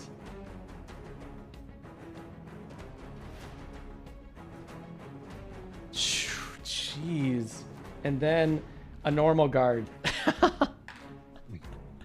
This is crazy. I feel sorry for the soul who plays this game thinking, I'm just going to run through all the doors and get to the last room as fast as possible on a level like this. It'd be like the worst decision you could probably make, just revealing. Oh, but that's like a really interesting point, though. Like, if you rushed like this, I don't know what's on this map, but let's say there's like 4 more bandits in here. If you just kind of rushed all these rooms, would it make sense just to have just like a max of 6 archers, 6 bandits, and just like you can't have any more? Because it's like, that's the rule, right? It's like if you don't have enough to supply, you don't put them on. Yeah. It's kind of interesting. Oh, sorry, it's rare that the scenario has that kind of problem. Yeah. Wow, a lot of stuff on the board. Oh wait, crap. I'm supposed to read something here. Sorry. It says, up ahead of you, more humans await, but your attention also turns to a disembodied, high-pitched wailing. Prepare yourselves, boys! One of the lodgers yells, here comes another one! Oh boy. You think he is talking about you until a ghostly form materializes in front of you. Ooh, all chains and volatile anger. It screams and thrashes around with a blind hatred for everything near it. It, unfortunately, must be put to rest along with these bandits. Oh, so wait. All living spirits are enemies to you and to all monster types. Okay. Oh, that's interesting. That's very cool. But the hounds are still on our side, though, so that's good. Oh, gosh. Oh, well, this is really neat. Okay, so I have 1 more move left, but I'm not going to move. I'm just going to block the door and just turn invisible here. So I'm just turning invisible, and that was my invisible move. And now I'm going to undamage. Okay, so we can immobilize. If we're going to immobilize somebody, who would be the best person to immobilize? Probably the number 2 bandit. I would imagine, because I'm gonna shoot this this fresh kill at that bandit, I think. Yeah. I think we need to lean a little bit on the living spirit to hopefully do a bit of damage for us here. Right. Yeah, because it's like when's a good time to go after the living spirit after it maybe kills number 6 or something. Ooh, I had an idea, but no, I'm not gonna play it just yet. What do you think? Do you think 2 seems like a good plan? Like 2 or 5? If I was gonna immobilize somebody, who do you think would be a good candidate for that?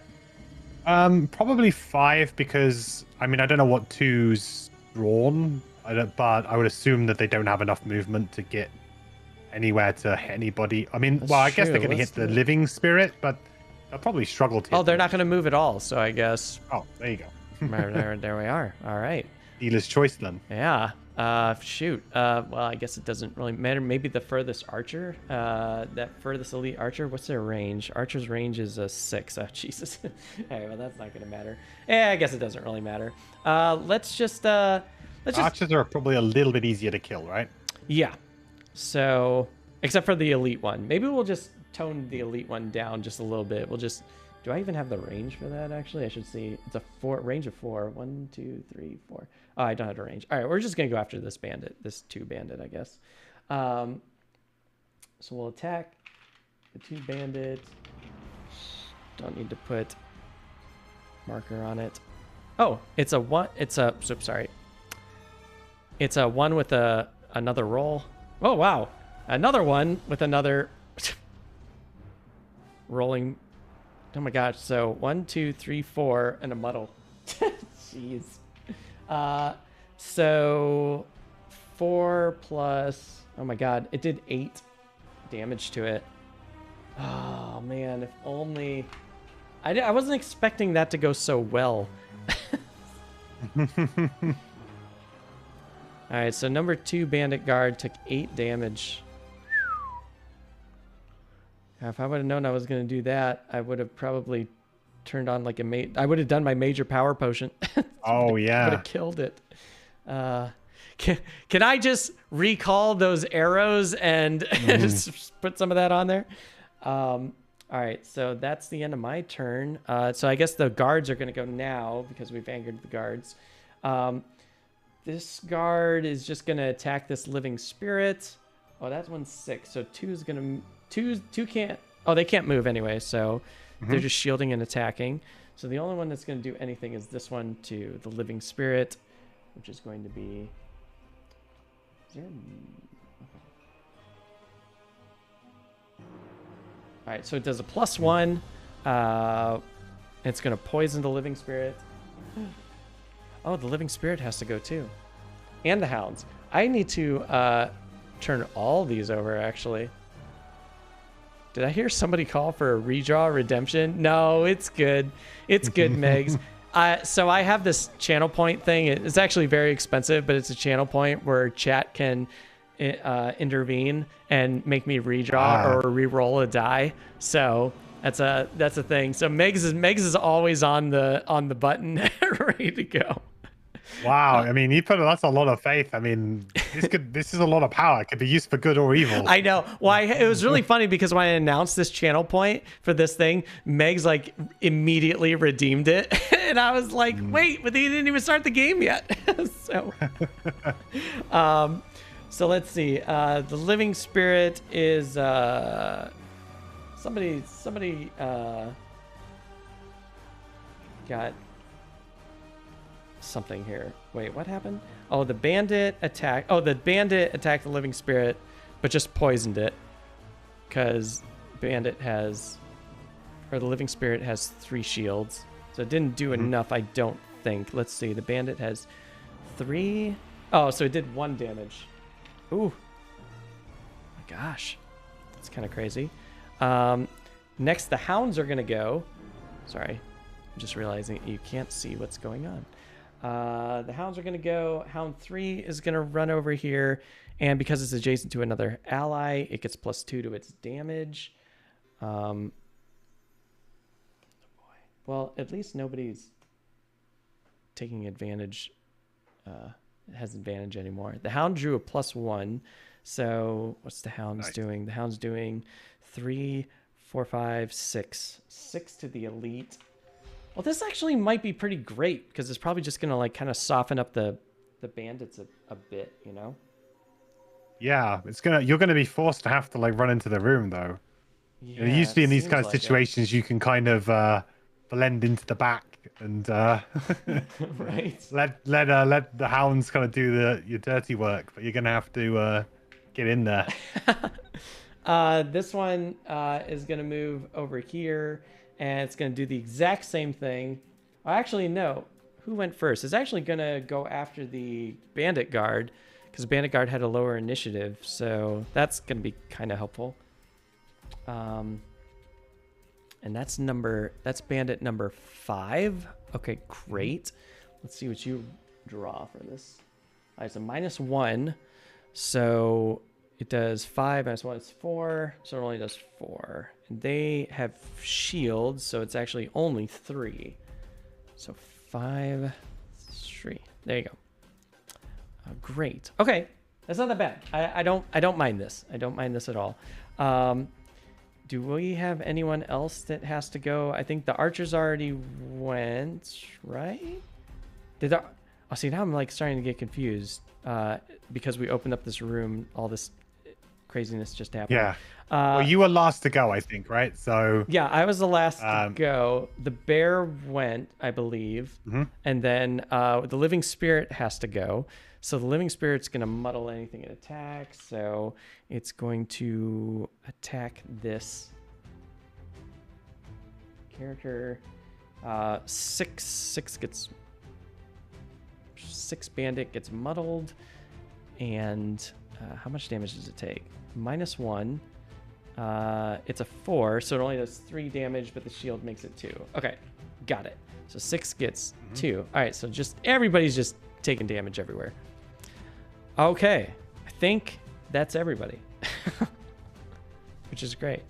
What did I do? I went, oh, what's interesting is I went 23, so that means the archers do go in this room. Oh my God, so much movement is happening in this room. Yeah. All right, so archer's gonna attack this hound. I might burn through this whole deck, honestly. The archer's going to go after the hound. They got to move away, so they're going to move away, attack that hound. With a -1, the elite archers do 4 damage. So it only does 3. But with a poison. Oh. Oh no, these poor hounds. This was like a big room to open. It's like a lot of stuff is happening right now. This archer is going to attack this elite. Let's see, with what? A 0. Oh, actually, this elite, it's 1, 2, 3. Okay, so it does 0. It's, what do they, how much damage they do? They do 4 damage. He's poisoned, so it does 5 damage, and the shields take him down. Oh God, we just lost the living spirit. Living spirit died.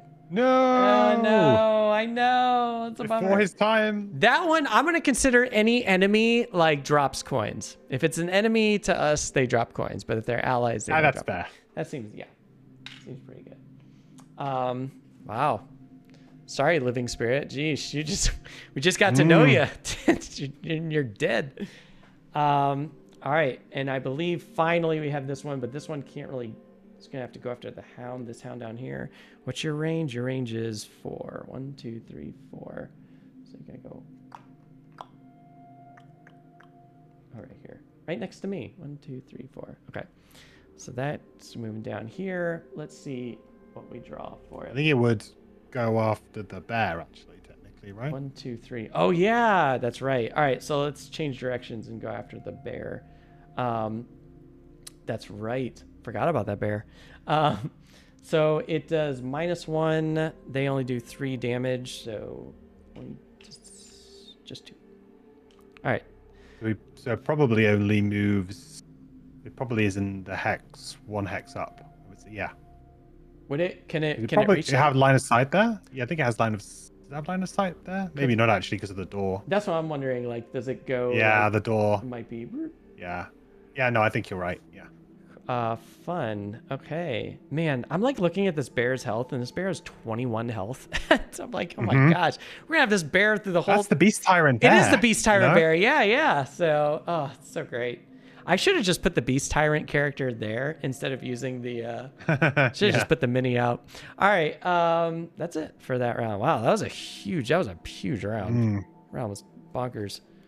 Meanwhile, I'm gonna shuffle these up. I feel like there's so many decks that need shuffled right now. Especially their modifier deck. I feel like I almost blew through their entire modifier deck just with that one round. Now, what would be great is if I had some kind of AoE ability, but unfortunately my character, I never built my character for that, and I don't even know if there's anything. I mean, I had a volatile bomb at one point, but I think I got rid of it because I just felt like the piercing bow was just so much. Yeah, it just had so much more help with all the shield enemies that I just kept running into, and I was like, eh. Yeah. There's I think there's maybe 2 cards that I think you get that have like an AoE. One of them's like a melee attack, which is a little bit odd. Like Crushing Wave, I think it's called. It's one of the higher level cards. That gives you a multi-attack, but I think it's a melee attack, which makes it a little bit strange. A bit difficult. You know, you really have to kind of plan. I wonder if because you're not used to being in that position. And then there's one more as well, I think. That's funny. I wonder if I just skipped on that card. They're definitely like, it's not your character's strength.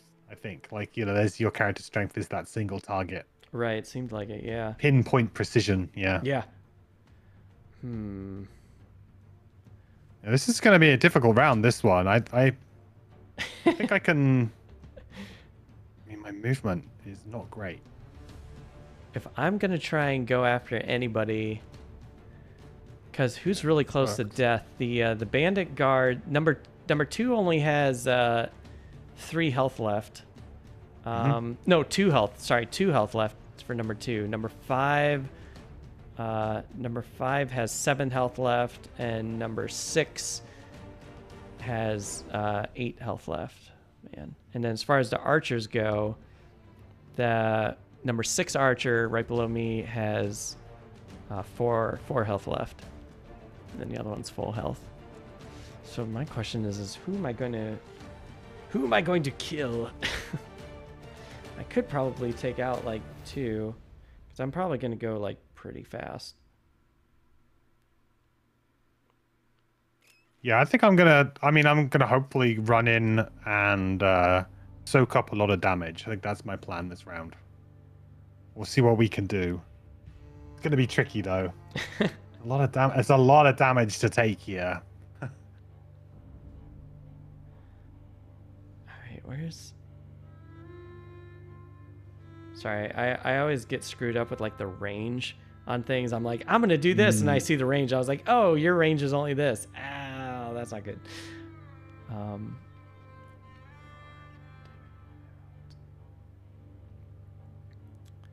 right, that's that one.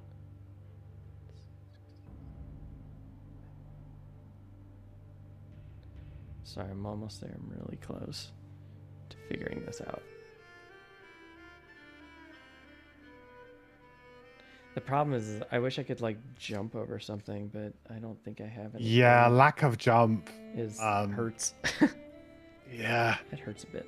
It hurts for me too, because I just don't have that extra bit of movement. It's the kind of, it is the Achilles heel of the Sunkeeper, is that you have to kind of remember that you have to be moving almost every single turn. Yeah, like a turn where you kind of stay still because you're like, oh, it's okay. Like it's not really great. Like even if it's just move one step closer to the next door, it's kind of like a progression that you need to keep doing, because otherwise you'll get to a position where it's, you know, that extra space will really come back to hurt you at some point. Yeah.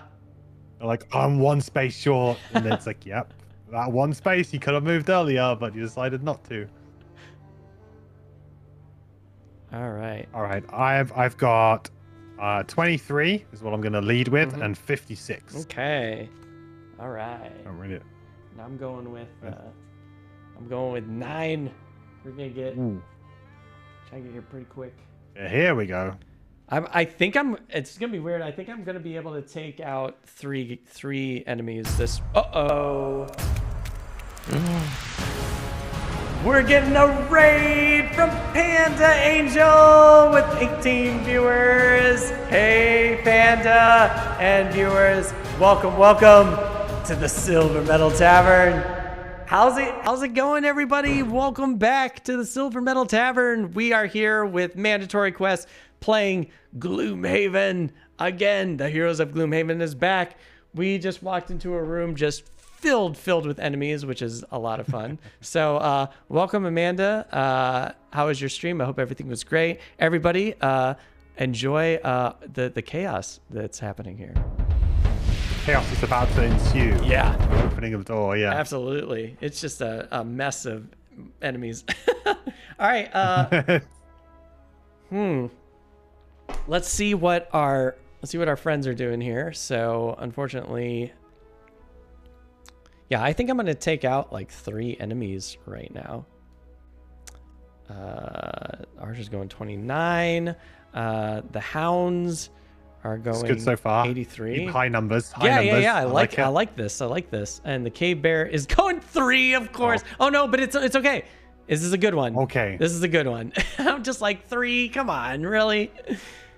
Okay, that's good. Poor You can take a turn off. bear's like, I've been out of combat for so long. It's like, I regret going into retirement. So we'll just heal the bear.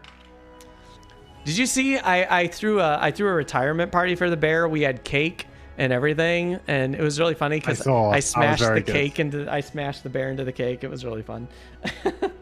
We didn't do that to the Plague Herald, sadly. I probably should have. All right, Matt, you need to update your raid sequence so the lights go out on your guest side too. Wouldn't that be hilarious? I can kind of do that for you. Nice. Yeah, that'd be great. There you go. Yeah, I'll just hack into Mandatory Quest's house and just shut everything off. That doesn't seem wrong. Okay, so 9. Let's see. No one else is going faster than me, so this is great. All right, so first thing we're going to do is the Cobra is running in here 1, 2, 3 as fast as it can. I think the Cobra can... let's see. The Cobra's... Oh my gosh, there's so much... What is it? So the Cobra's going to go after... I think anything here. It's probably who's moving faster, the guards, the archer. The archer's moving 29, so the Cobra's gonna attack this archer. For what are you attacking for?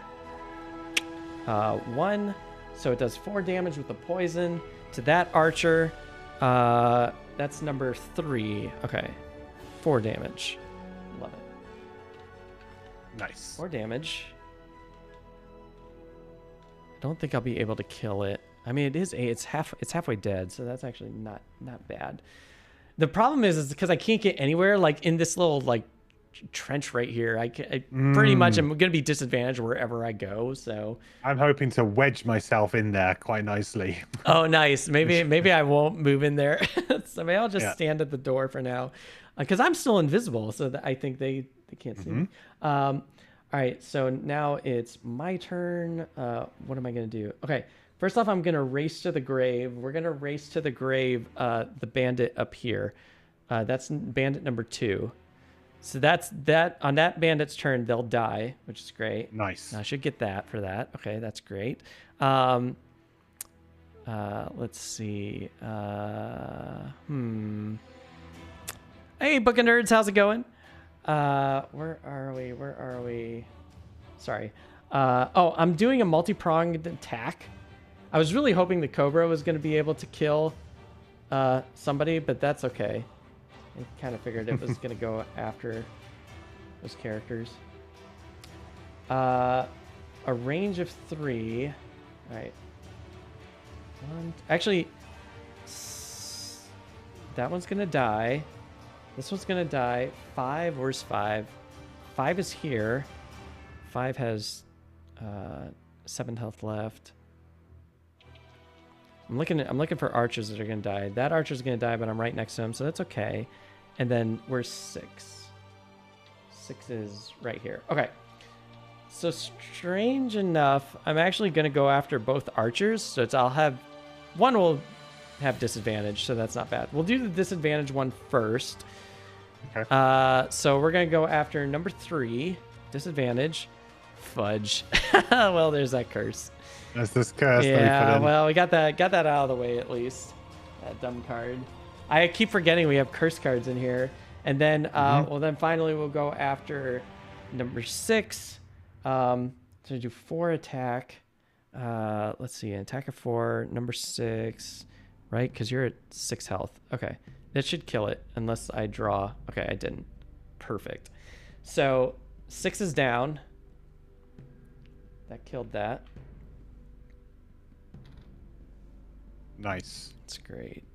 Yeah. I was hoping, I really wish I could have taken out 3 because I would have easily been able to take 3 out. And I think that's it. Oh, it's a bummer. But hey, you know what? Oh, that old man really did come back to haunt us in the end. Yeah, no kidding. Jerk.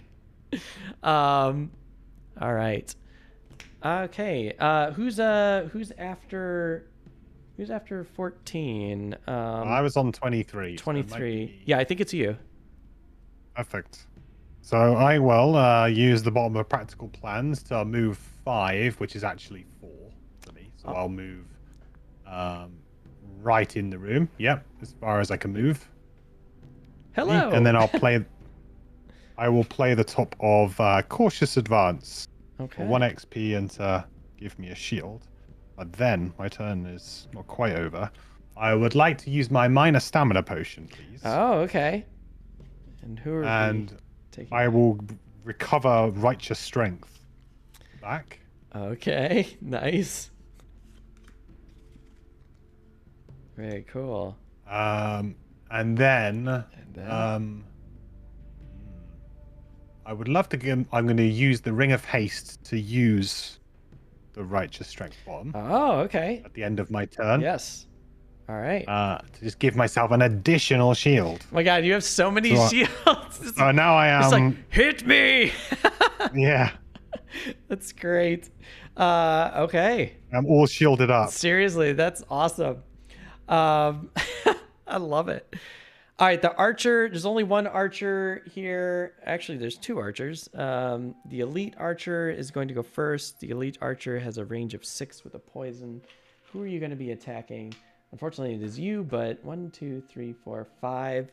But you have a bazillion shields right now. So let's see what they're going to attack with. All right, so it's a +1. They are doing, archers are doing -1 attack with a range +1, but they're doing immobilize and poison. That's kind of not that big of a deal. You've done your move. All right, so Yeah. it took sorry, it's just 4. It's 4 damage, but you have 1, 2, 3, 4. There. Oh my God! Wow. 4 shield. That's so great. Now, when you heal, do you remove, like if you were wounded and poisoned, when you heal, do you remove everything or do you just remove? Yeah, it's everything. That's how I've been doing it. I was like, wait, I'm doing this right? Awesome. Wow, this splint mail is just great. I'm really glad like I have that on this character. Is this really seems like a nice armor to have on? Yeah, on it's this great. character. It's really great. I mean, I can sit here now and the enemy can try and hit me and really gonna struggle. Meg says MQ's being like, come at me, bro. Awesome. And let's see, what's the other archer doing with a -1 attack? Next one. I've got that like anti to meme energy right now. Yep. 1, 2, 3, 4. Oh yeah, so they'll hit you. Or maybe they won't. Ooh, -1. So they're doing 3 damage with -2. So they actually only do 1 damage. But so which triggers first? When would the split mail? Would the split mail just not trigger at all then? Because I don't need it, right? Right. Because I'm not going to take any damage. Right. So the split mail would remain. Awesome. Yeah. Oh, that's great. Okay, so you take no damage at all. And finally, the 3 is going to attack you, but 3 is a disadvantage, so it's going to move backwards and try and attack you. With a -2, it does nothing. It's great. You did a poison, but you're fine. So much shields. And then... Yeah, who cares about poison when you've got shield? I know, exactly. The guard's turn is next. This guard is dead on its turn, Nice. thanks to Race to the Grave. That's awesome. Hang on, you're on 5 I now. love it. Oh my gosh. Within reach. We're halfway there. Crazy.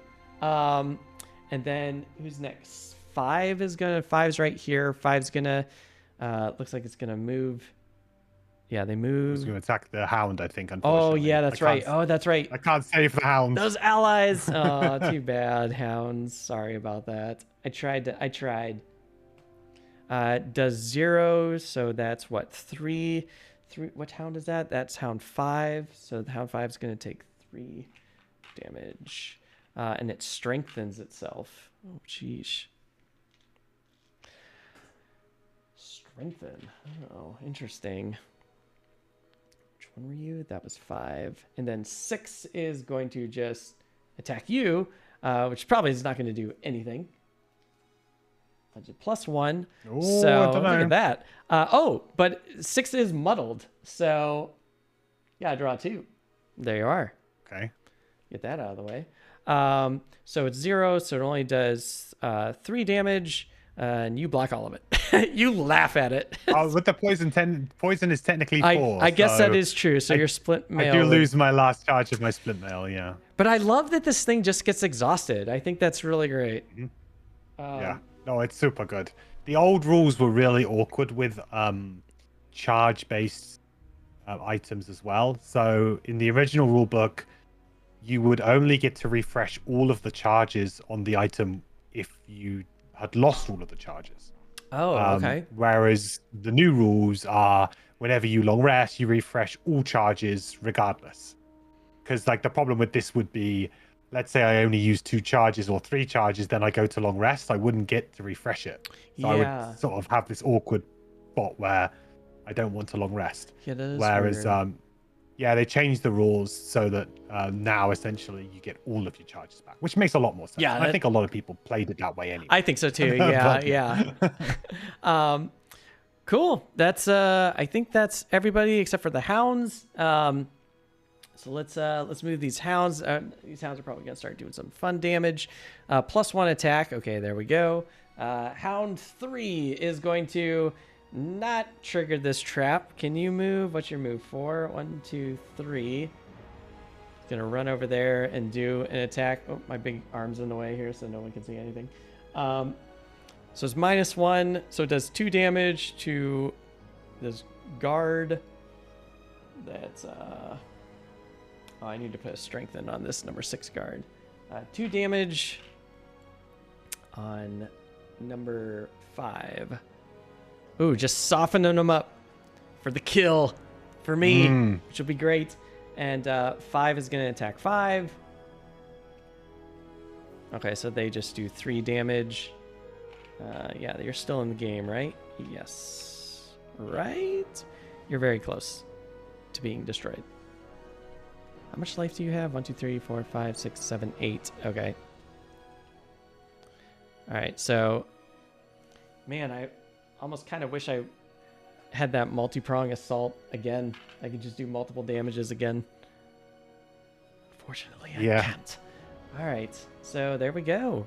Fun times. That was everybody. It's crazy how fast that living spirit got taken out of this room. It's like the first turn, the living spirit was just dead.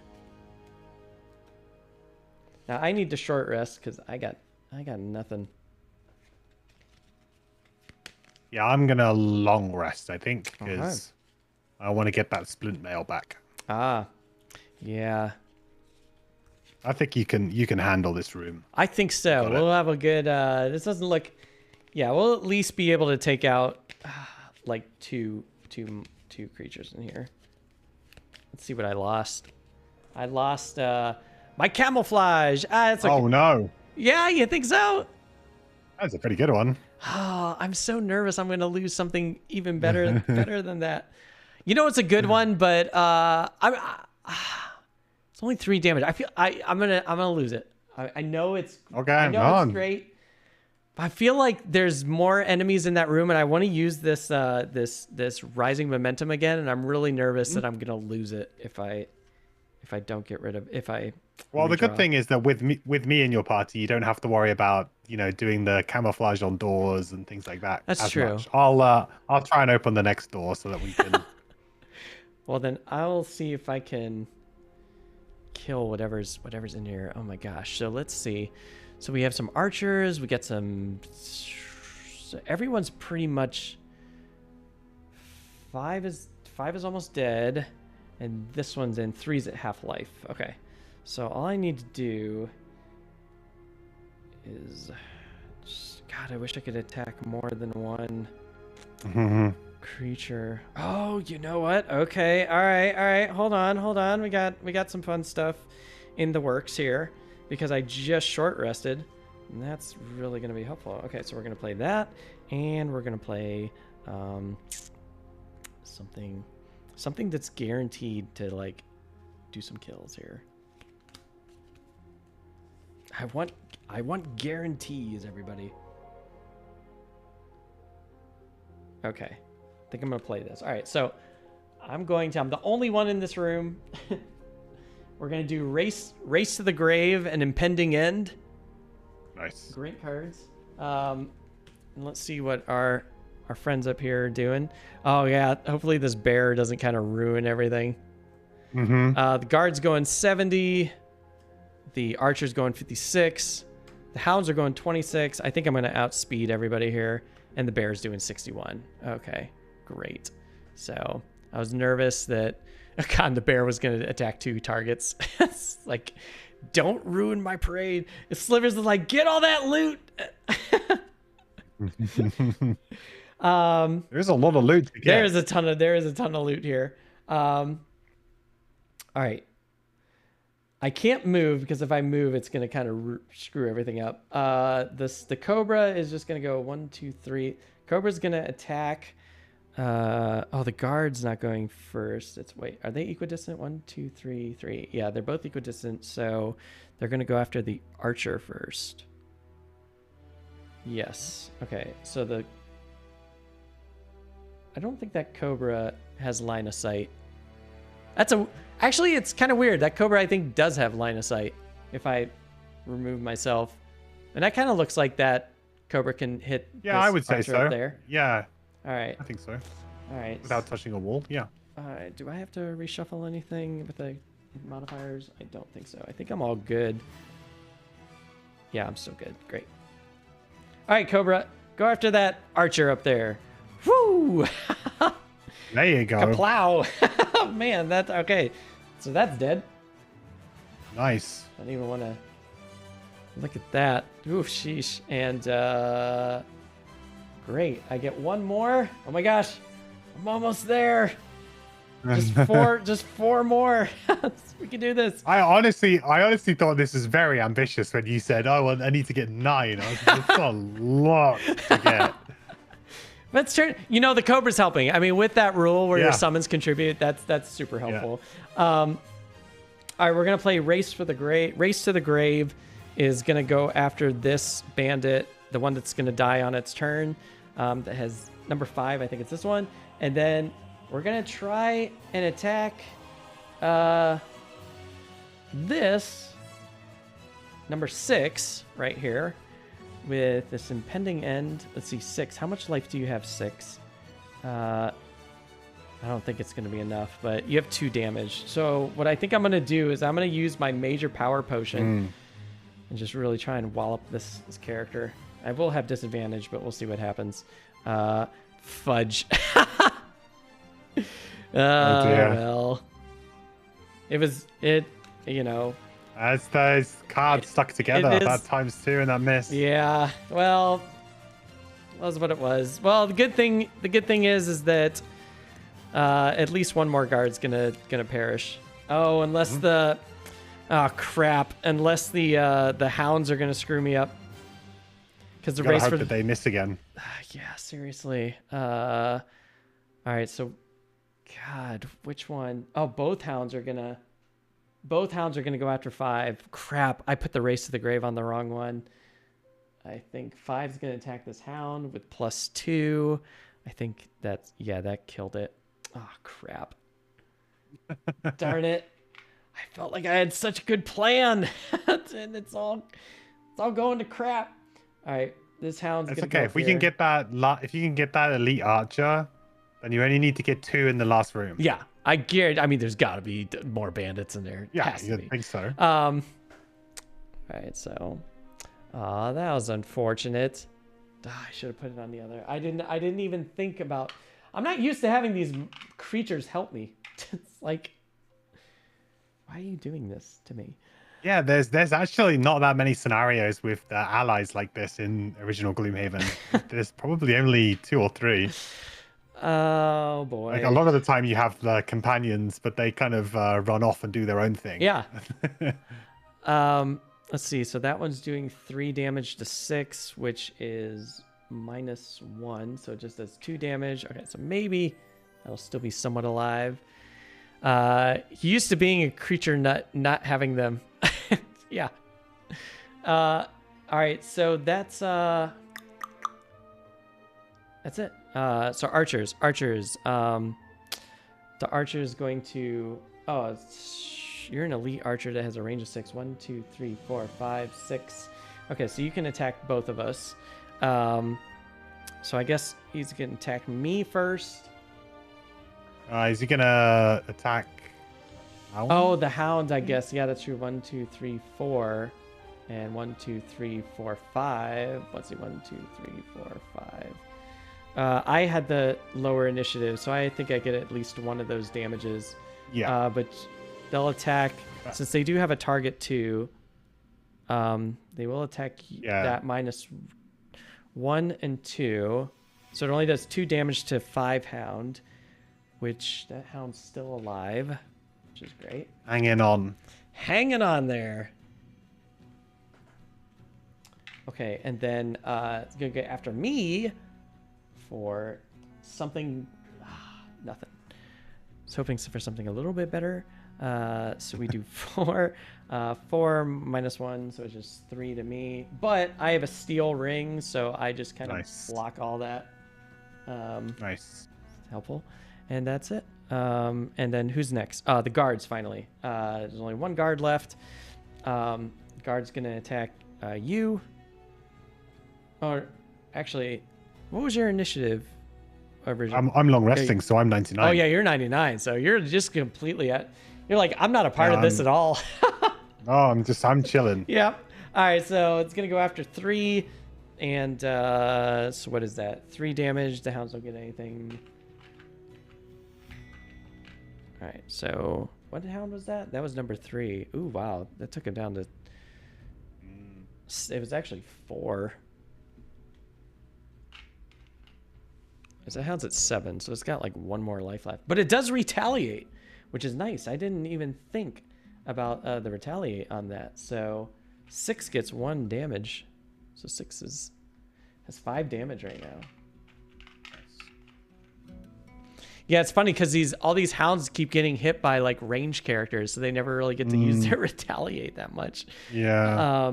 All right, so and then the bear, our cave bear is finally running into here. One doop-a-doop-a-doo. Actually, this cave bear might take out this this bandit. Cave bear with a 6. Yeah, it killed this bandit, which actually technically then means that the bandit didn't attack the hounds, because the cave bear was supposed to go before the bandit. Okay. Yeah. That's all right. The hounds love it. They get a bit of extra health back. Yeah. You know. It was. There we go. Change that back out. Need to put 1 more there. All right. All right. So great. Wow. Look at all this money. Do you have any loot 2 cards that? No, I don't. No, Oh yeah. Should have bought one maybe on this character for. You know, it's always. I mean, I'm not a huge fan of the loot cards in general because they're too all in on just looting. But when you just start a new character, when you really are wanting to, you know, buy some new items and get going, they are quite good to bring in for a couple of scenarios. Right. Just to kind of get that wealth. Oh yeah. Okay, so all right, so it's just this archer that's left in this room, and you get your split mail back, and I guess you heal this poison, and this immobilize is gone, and you get all your cards back. Which card are you thinking about getting rid of here? I think I'm going to get rid of Burning Flash. I think. That's the one I'm going to lose. Burning Flash. Okay, yeah. Got it. Not Burning Flash. I feel like you want to kill everything, and so this is like a kill everything type card. And I was really hoping that the right kind of scenario for me. I was really hoping not to like make it so that your character can't do anything. I was really wanting to try and get my goal in this room. I was like, I can get the goal like right in this room, and it's gonna be fine. And nope, it doesn't work. And my character's job is to take the hits. Take the hits. So take the we're doing that job pretty well so far. Yeah. Okay. Well, it is helpful that there is some allies to help split the damage amongst a little bit as well. Yeah, we did clear out that room pretty quickly, so that is nice. God, there is a lot of money on the ground. Not I'm seeing this, but thing is like, it's like I don't. If the Doomstalker is gonna retire, I don't even want this money because I don't even know what I'm gonna do with it. It's like I can't even enhance any more cards because it's just too expensive to enhance any better cards. So I think I'm just gonna try and go and try and kill this archer up here like as best as I can. Hopefully. What kind of traps are those? They're wound damage 6 traps. Quite nasty. Yeah, that is pretty gross. They might do something kind of insane. Ooh, okay. Do you need to go? Insane. Are you going to go pretty speedy for this, or? No. Probably not particularly fast. I've got to think about how I want to do this. Unless can you open the door? Do you have a way of opening the door? I might be able to open up that door. Yeah. Let's see.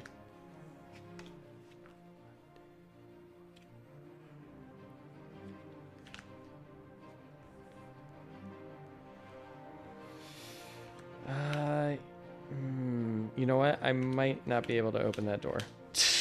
Okay. I thought I could. I mean, I might have to do something very bold indeed. Ooh, nice.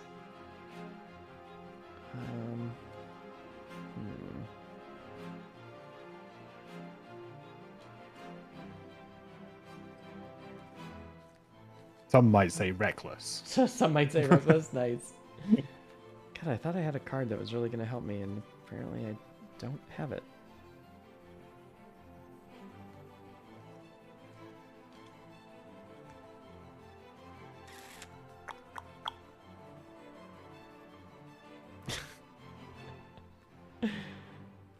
Oh my gosh. Wait, if I wound somebody, I wound somebody and they die on their turn, do I get the credit for that? Oh, that's unfortunately not. That's a bummer. I didn't. That's like the only one. Yeah. It's kind of like because there's no way to track who put the wound on. If that makes sense, like I guess that's true. That does make sense. Like you know that you put it on, but there's no way in the game to track who put wounds on what. So all right, hopefully I didn't screw up what you're gonna do, but I think I'm gonna try and kill this archer like as fast as I can.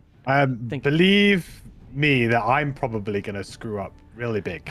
So we're gonna see how well this goes. But I'm doing something that I have never done, and I'm gonna try it. Something kind of outrageous. I almost already screwed that up because I remember how I said I get confused with I get screwed up with range. I almost screwed it up. I was like, wait a second, do I even have the range for this? And that would have been terrible. All right, now, actually, oh boy. Okay. Hopefully this doesn't backfire. But we'll see what happens.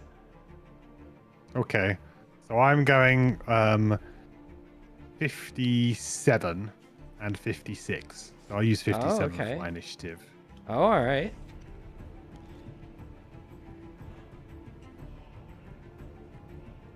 All right, so I'm just gonna go 28 and see what happens here. 57, 56. It's interesting that you picked the 57 over the 56, just that one point. It probably makes absolutely no difference, but I guess if there was an enemy that had a 56, then I would go after them. I guess that's true, yeah. But yeah, it's probably no difference. I was like, I wonder what is he planning with this? Is this something that I don't know? All right, so let's. There is definitely something that you don't know. Well, I won't that say I it. shouldn't know. You shouldn't know. The bear's going 41, and the archer is going 29. Oh man, I just barely made that. Oh jeez. And the hounds are going 6. Of course. You hounds, oh my gosh, if these hounds screw this up for me, I'm going to be so mad. And they have... Well, this could be good, right? Because they're not attacking for a lot. Maybe they can help. That's true. Yeah, okay, that's true. That's true. All right, so they're moving -1, so I don't even think they have the range. So this hound's going to go 4. 1, 2, 3, 4. All right, so we'll have... You can make it up there. Just don't... Do I have to shuffle their deck? Oh, no, this is great. Oh, this is great? Okay. Well, actually... no, I guess it doesn't matter too much. Ooh, they haven't drawn their crit or their null yet, so there it is. Well, there's that. So that hound kind of screwed that up, but it did immobilize the archer, and then the other one is gonna go. The other one can't do anything. 1, 2, 3. But it would go on the trap. Oh, would it? Mm-hmm. Dang it. Well. It would, because it's the only hex that they can attack. Oh, from. well, that died. that just like kind of slowly walked on a trap, and it was like ka-jam! Just blew it up. Oh, poor. That's helpful because I was about to run through that trap. Oh dang! So... All right. I was about to charge headlong into that trap. So. Oh, that poor hound. I feel so bad now. Okay. So that's the hounds. Now it's my turn with this cobra. 1, 2, 3. All right, so the cobra's gonna attack. Come on, cobra. All right, so that's 4 damage with the poison. I like that. 4 damage with the poison will help. That should secure the kill for me. And then I'm gonna go with the dooming that character. You and all allies gain advantage, and then we're gonna do a 3 with a wound at a distance of 5, which I can reach it. Let's see what we get. Right, jeez, yeah. Oh, that's a good one. Yeah, it's dead. There you go. it's nice. Done. Awesome. All right, so that is dead. Oh my gosh. Yeah, so that did 6 damage. Well, it's 7 with the poison. Oh yeah, so does the ×2, you count the poison with the ×2, right? So okay. Good. I've been doing... Yeah, the ×2 is always the last thing in the calculation. Right. That's what I've been doing. I've been doing it that way. I was like, good. Nice. Okay, so that's that. Just 3 more, MQ. Just 3 more. Just need 3 more kills, and I got it. Okay, and that's it for me. So much for that. And oh, you needed 10? I thought you needed 9. Okay. No, I needed 10, which is great. Wow. I said 9 after my first kill. I was like, yes, 9 more to go. Okay. But that's okay. I think I still got this, so we're good. The archer is dead, so we don't have to worry about that. That's gone. And then the bear goes. So the bear is just what does the bear do? Does the bear just move toward? Does the bear just not move? Yeah, it just doesn't move. Yeah. Doesn't have a focus. Yeah, doesn't have anything. Has nothing to... All right, then it's you. Okay, so it's going to look a little bit less reckless than it was going to look. So first thing I'm going to do is I'm going to discard defensive stance. Okay. It's going to go to my lost pile. Oh, yeah, it does. So Darn it. I no longer have a shield 1, but I also, importantly, no longer have a -1 move penalty, which was really what was causing me some issues here. So I'm going to use the bottom of practical plans to go and open the door. But see, my only route before was to go through the trap. So I was All right. worried that I was going to have to take 6 damage to make this happen. Oh my gosh. Let's see what's behind this door. This should be very exciting. All right, the last room. Let's see what's going on. Hey, Raina, what's happening? How are you? All right, let's see what is in this room here. All right, well, there's a lot of traps. Got a trap here. Got 2 traps here. God, if only I had my compass, that would be so great. Apparently there's a tree stump there, and it looks like we got a log here. Okay, and then now, bad guys. All right, so we got a couple fun bad guys here. Let's see. We have Hopefully more than 3 bandits.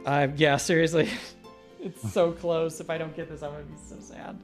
All right, so one looks like there's 2 elites, a guard and an archer, and they go right here. Archer is there, and the bandit is here. And sheesh, and then who else? There's a Hi, Arena. How's it going? I never get over how awesome your cam setup is. Aw, thanks, Raina. Ugh, it's always fun, just these little cameras. Especially for like dungeon crawlers. I feel like it's just great always having like a top-down and one of these isometric cameras on dungeon crawlers. It's like Oh, so... yeah. I do it too. I love it. Yeah, It's I feel like we're like the only ones that play dungeon crawlers that do it, which is great. I'm loving it. Let's see. It gets really tricky otherwise, because like I tried laying like the pieces face down, so not using the standees, but then they don't fit in the hexes. So when you get like chaotic scenarios like this, it's like just a big jumbled mess, and you don't know what's supposed to be in what hex. So No, I love it. Big fan of the sleeving. Thumbs up. Yeah, it's really funny. I stopped sleeving this game, and I think I only sleeve like the modifier cards, and that's only just because it's just easier to shuffle those. But generally, everything else, nothing else is sleeved. I don't even sleeve the ability cards because I figure it's just such a small shuffle, and there's not really a lot of shuffling in this game. That's really the only reason why I sleeve cards, not for protection, but for just shuffling.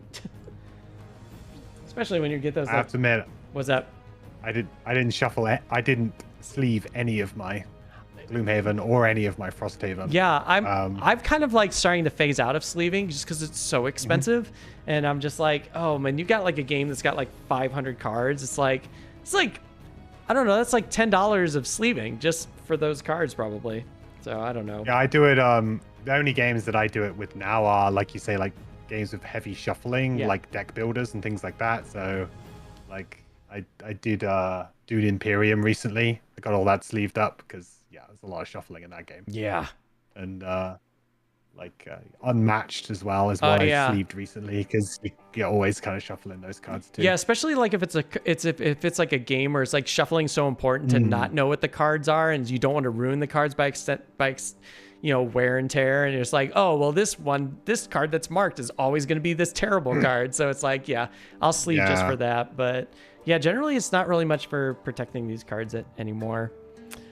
There is a lot of craziness going on. Hey, Benastine, what's going on? Also, card quality now is generally high, and the cards last a while. Yeah, actually, we've gone light years past like the days of Sorry, and where those cards just completely fall apart when you try and shuffle them. It's not a TCG or a CCG where you worry about mint resale. Yeah, exactly. All right, so we got some exciting characters jumping in here. The spirits are at 22. The archers are at 56. And we got some more guards in here. And they're going to go at 15. Oh, wow. Oh, nice. That's good. I kind of was hoping that I wouldn't get really punished for just opening the door. So everybody went except for the guards need to go now. All right, so I can still have my my top ability. that's true. Right? Yes. Yeah, but Are you gonna? I realized that I should have done this probably before I moved, but I would heal the. I'll heal the bear. Bear. For 3. I should have done it before I moved. Heal the bear for 3. And then I create light as well. Light. Infuse Oh no! some Wait. lovely light. I don't think you. Oh, you were gonna do that before, right? Yeah. So heal the Yeah. bear for 3. So it just has 2. And give. Yeah, I forgot that the move 5 took me out of range of the bear. No, it's all good. Give me some light. Okay, and let's see. The guards are gonna move. The first guard that's gonna move is this one. One just moves directly towards you, and we just get an attack. Oh, God, what is up with all these +1s that they keep getting? Oh no, wait. Let me move that guard back. Because the guards are only doing a shield. They're just shielding. They're just shielding and retaliating. But the archers... no, it's the living spirits go next. And the living spirits don't like us, but we're too far away for them to even notice. So they're just kind of going to be attacking each other. This is interesting. 1, 2, 3, 4. 1, 2, 3, 4. So this one's going to go here to attack this bandit guard for how much do they? It does 4 damage -1 with a muddle. All right, so 3, you're at least getting a muddle. And let's see how much damage you take. That's actually was going to be the +1. So +1, it is, I get so lost sometimes. 4 +1 -1, so it just does 4 damage to the bandit. Okay, as long as we can... Oh God, this is a crazy war happening now. So they do that, but then they retaliate for 2. But is retaliate true damage, or do they have to go through shields? It is. Yeah. It's true damage. Oh boy, great. I mean, that's probably not terrible. I wouldn't mind just getting these living spirits out of the way. I think you want them dead. Yeah, at this point. All right, and then the other living spirit is gonna run up to 4. Oh, they actually didn't have to run at all because living spirits have range.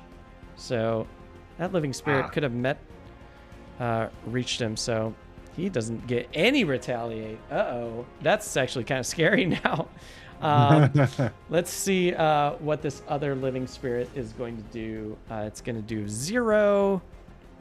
Oh God, that living spirit elite has a shield of 4. That's crazy. It's going to muddle number 4. And it did, what, 3 damage. -1 does 2 damage. And then a shield of 1. Okay. Okay, great. Whew. And who else are we doing? The archers still get to go again, right? Yeah. Because the archers are next. And I think that's it. So the archer, there's only, I think just 1 archer on this board. Oh yeah, it's just tucked away in the back. So it does 6 attack, it does 6 damage. Oh yeah, who's I hope that he's gonna kill these. Seriously. Hopefully. 1, 2, 3, 4, 5. 1, 2, 3, 4, 5. Okay, perfect. Yeah, so it's gonna go after this elite living spirit.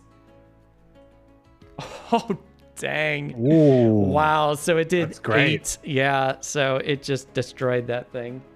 High 5 that archer. Yeah. Good job. Now we're going to kill you. Yeah. Perfect. Love it. Oh man, that's intense. All right. Okay, now it's new round. Oh my gosh. All right, we got a lot to shuffle here. Can I swoop in and kill some of these bandits before they all get killed. The only problem is I'm so far away. Yeah. I mean, maybe I can go after the other spirit. Yeah, what's this elite? This bandit elite has a shield of 2. It has 11 health. It has 11 health and a shield of 2 for the bandit elite right here.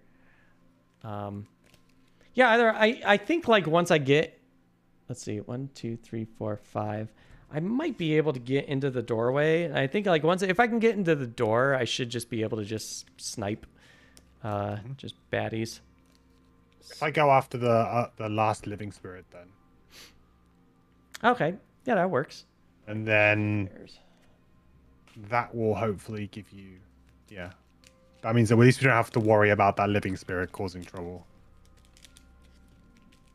Yeah, this is a pretty wild. It's a pretty wild room.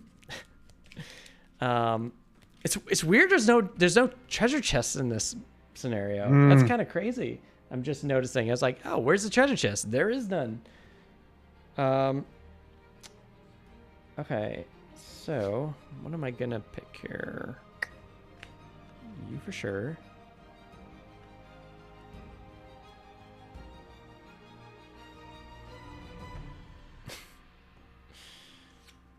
Yeah, I think I'm gonna heavily recommend that you buy up some boots of striding. Yeah. Well, no, what I wanted to buy, I wanted to buy boots of the dashing boots of dashing. Oh, the better ones. Yeah. Okay. But they're like 40, and I was like, oh god, this is so much. But you know, you've been collecting a lot of gold, so I mean. I have. I need to do a better job though. I think I only had a few pieces. I need to get some. You need that loot too. Yeah. It's too bad what's the multiplier? For what? Gold. Oh, I think it's 4 on this. Okay.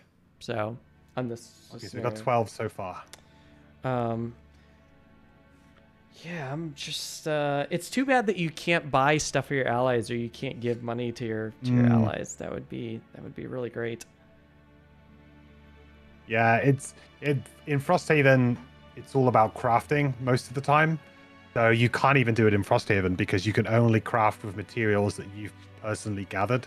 Oh wow. So yeah, it's like it's got the same kind of thing. But I think the problem is that if you didn't have it that way, then there would be a little bit too much like quarterbacking and stuff. It kind of gives you at least the ability to play your way and maybe be a bit selfish and going, like, it adds that kind of like dynamic of the person who's running off grabbing all of the loot instead of actually helping dynamic to the scenarios, because well, they can't, you know, there's no point in us sharing it out. If you want an item, you've got to run around and get that loot. Yeah, I get that. Like, go do that loot. And that does make sense. How much is that? It's a oh my god. It's kind of crazy with like the Doomstalker. It gets to a point to like the Doomstalker where it's like you have so many Dooms in your hand, but it's like you don't want to play them. And I think that's going to be the cool thing about the new Doomstalker, because it seems like a lot of the Dooms are spread out through the character, and they're not just all like up front. I think that's going to help this character a lot, because there's so many moments where it's like, I don't know what else to do. I just have a bunch of Dooms and just some low range, just some low attacks. Crap. Speaking of which, yeah, I gotta get moving here. Who's close to dying? God, nobody. Feels like nobody. Just that.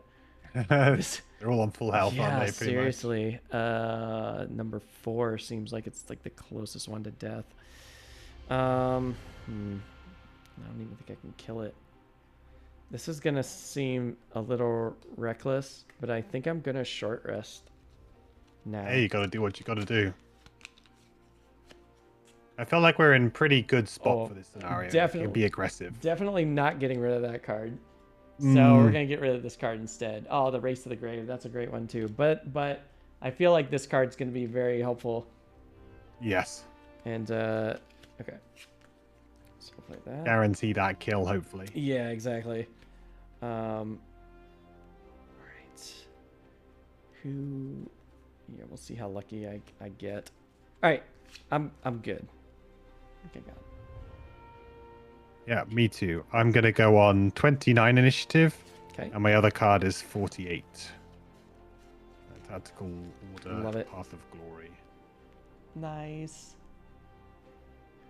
Do my swift trickery. Okay, let's see. And we don't have that much left on the board, right? So let's see what our bear's doing. Our bear really hasn't been doing that much, really. Yeah, just kind of chilling out in the back, just watching how everything's playing out. Yeah, he's been a bit stuck at the back, hasn't he? 50, 29. The hounds are going 19. And the spirits are going 67. Interesting. Okay. All right. Start with me. The cobra moves. 1, 2. Can the cobra hit anything? Yeah, I think the cobra can hit the 1. I think we're gonna go after the 1 here. So let's just attack. Aw, cobra. Sad days. Well, you at least did 1 damage into the poison. I was hoping to get do a little bit better, but you know, this happens. And then I'm gonna go 5. 1, 2, 3, 4, 5. Which I should be in range to attack this number 4 right here. So we'll use our impending end and just see if I can just get real. Before I do that, see, that does 4. How much is it? Okay, so it has 1 damage. I'm going to use my empowering talisman and bring back my major power potion to add 2 to that value. Just want to see if I can just kill this in one shot. Great idea. And then hopefully I don't screw this up. Whew, I don't think I'm going to screw this up. Rolling. Yeah. Wow. So 3 on top of that with a muddle. I was going to say, famous last words. You could have rolled into a miss there. That would have been terrible. No, but we got the 4, 5, 6, 7, 8, 9. Yeah, that's dead. Okay. Nice. Yes. That's good. 2 more. Just 2 more. 2 more. I can't believe you're almost doing this. Look, I really didn't want this game to be all about me, my character. It was just like, this is the closest time I'm going to be able to retire this character. And I was like, it just had to be done. Oh, you've got to go for it. You know, you don't get many opportunities like this, so you got to go for it for sure. All right. So who's next? We have the hounds, I think. So the hounds are. Oh, are you? Are you 29? Yeah, the hounds are 19. Oh, and this is like hounds get bonuses to allies, of course. So we got to move in a 4. 1, 2, 3. They're going to attack. Oh, -1. Okay, that's a little helpful. So it's +2 onto that. So what do they attack for? 3, 5. I don't think he gets the +2. Oh, wait. From the because it's if an ally if the target, not if you're. Yeah. Sorry. So that's correct. That's only does 2 damage. Great. 2 damage, but 1 is also poison, so 3 damage. Okay. I like that. There you go. A little bit easier. Yeah. Okay, and then that's the hounds, and then we have I think it's you, right? Because you go before the archers, which is nice. Yeah, so I'm going to use my tactical order to run towards the living spirit at the bottom. Yes. Run straight up to him. Do you want the top part or the north side or the south side? Let's go north side. All right. Why not? Okay. And then we'll use our Path of Glory top, consuming the light to do an attack 6 with advantage. That's so crazy. All right, so bam! Oh my gosh, it just did like 12 damage. I think it's dead. Hopefully enough. I think it's dead. Good. Oh my gosh. That's great. So with blessings, is it still the rule like you can only have 10 blessings in a deck, like with like curses? Or is that? Yeah. Yeah. Yeah, you're just limited by the number in the stack. How do So you- if there's 10. How would you keep track of it? Because this character does like a lot of blessing, but if you already go into a scenario blessed from the donation, so you already have 2 in the deck, how do you keep track of how many Well, blessings? there's only 10 physical cards. Oh, of the blessings in general? Yeah, because there'll be 10 that have the player symbol on and 10 that have the monster symbol on. It should be. Oh, okay.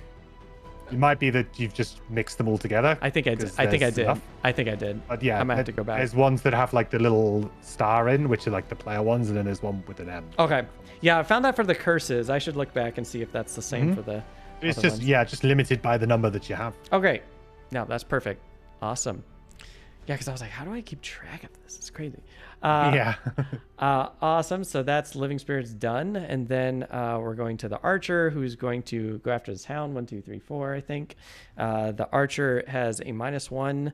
It will do Immobilize on the Hound if the Hound even survives this attack. An Elite Archer did 4. With Poison, it's 5. Unfortunately, the Hound is dead. Bye, Hound. You were very helpful in this battle, but it's time to say goodbye. Oh, and the Hounds are out, which is nice because They fought well. that's one less thing I have to worry about. Yeah, now it's just down to you. You've got this now. All right. It's only How do we do unless I this? decide to ruin it for you. You've got this. All I need is 2. All I need is 2, and 2, and then you could just go bonkers, just go ballistic on all these crazy creatures. Yeah, Living Spirits are out, so let's just get rid of those, so you don't get confused. The guards get to go. The guards are going to move. Okay, so this elite guard is going to move. Let's see, 1, 2, 3, 4, 5. 1, 2, 3, 4. Okay, so guard's gonna go 1, 2, 3, 4. Oh, this is weird. It's an elite guard that moves 1 less. That's weird. The elite guard moves 1 less than the normal. Yeah, That's interesting. because of the shield, right? Oh yeah, that heavy shield. Okay, so that doesn't really do anything, which is cool. And let's see who's next. Number 1 is right here. Number 1's gonna go right next to me, and they're going to foolishly attack me with a -2, which is great. I only take 1 damage. It's fine. I can take it. And number 3 is going to move next to you. 1, 2, 3, and attack you for 3 damage. Do you have anything crazy? You have your split mail. I just my splint mail, yeah. Great. So you only take 2 damage from that. Take 2 damage, and I think that's the cave bear. -2, 1, 2. That's as far as it can go. It's just kind of stuck. Oh. Yeah, it's just it's unfortunate. And that's it. Okay, great. Oh my gosh, nice. We're gonna move these cards out of here, so we don't need to even look at them anymore. Good. All right. Well, I'm gonna Yeah. do Slivers proud, and I'm just gonna run around and loot as much as Nice. possible. Well, let's see, the Cobra's probably gonna kill this bandit, which means I can just run in here and just go after what 3 is the next one that's close to death. So yeah, we'll play this and we'll play this. Hopefully, yeah, I got my card, so I'm good. Hopefully, I'll be able to Alright, get these 2 after this. Yeah. be good. I'm doing 18 and 23. 18 is my initiative. Beautiful. Love it. Okay, I'm going to start with 12. I think it's time to burn Rising Momentum for this. Just a kill. It's time. Okay, and let's see. So I'm going to move the bear over here. So it's just less camera moving around. All right. Oh, bear actually had to get shuffled real fast.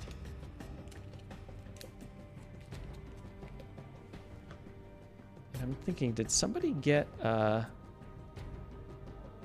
Bear's going 41. Oh, the archer had to get shuffled. I forgot to shuffle all these. Cycle them all out. Let's see what the guard's doing. Guard's going 15. I'm still going faster. They've been drawing that a lot today. I know. I keep. I swear I'm shuffling these cards. Go, go, go. It just happens sometimes. It's funny because there are certain scenarios where it can really make or break your scenario depending on what the cards decide to do. Oh, yeah.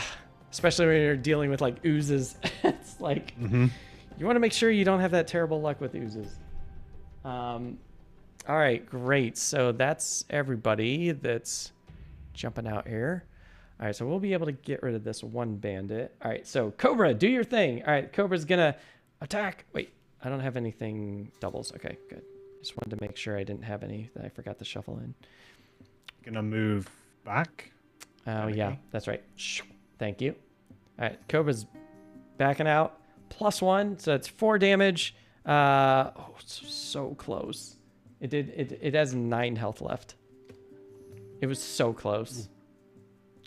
Is that going to kind of throw me off a little bit? I mean, not really. What I'm gonna do is God, I wish I could just attack with just anything. I'm gonna jump and just kind of get in the room here. So 1, 2, 3. 1, 2, 3, 4. I think I'm in range of. Yeah, I think I'm in range of everything. Here, I'm going to make Slivers happy. Slivers, I'm going to jump on this coin for you. Oh, that was my coin. Oh, no, I'm sorry. There's so many coins, so much coins on the ground. And then we'll attack. I'm just going to, let's see. What's the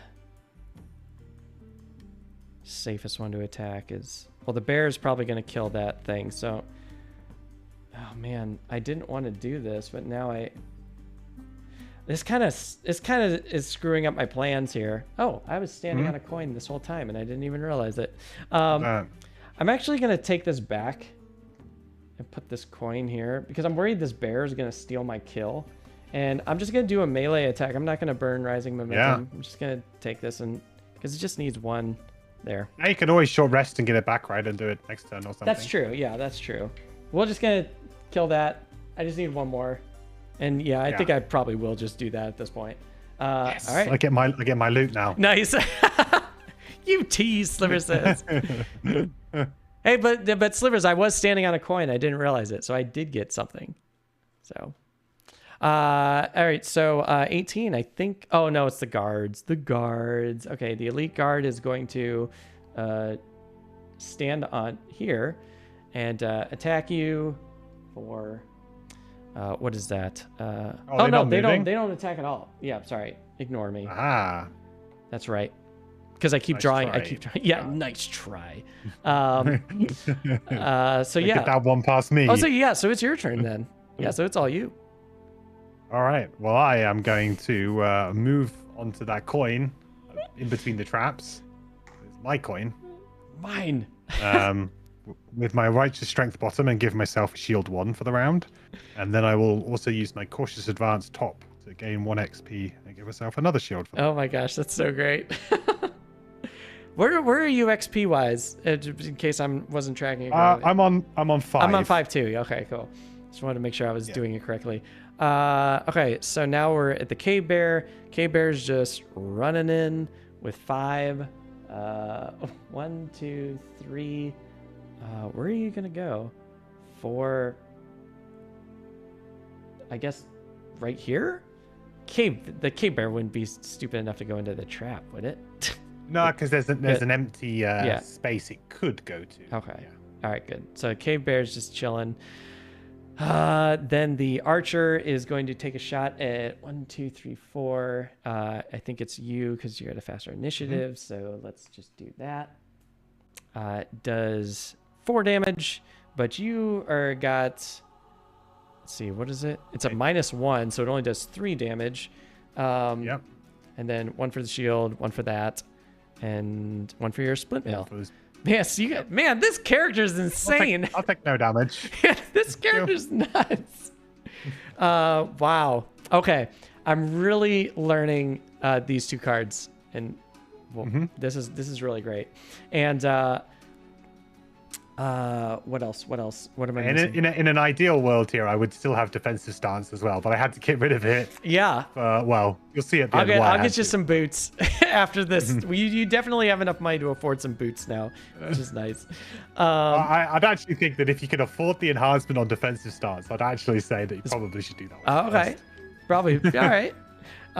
Yeah, and I don't even know what rewards we're getting at the end of this too, so who knows. Okay, who am I missing? Am I missing somebody?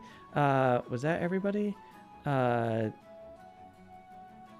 the archer gets another target, so they're gonna target the cave bear. Oh, sheesh! No, that thing is 8 damage. Yikes.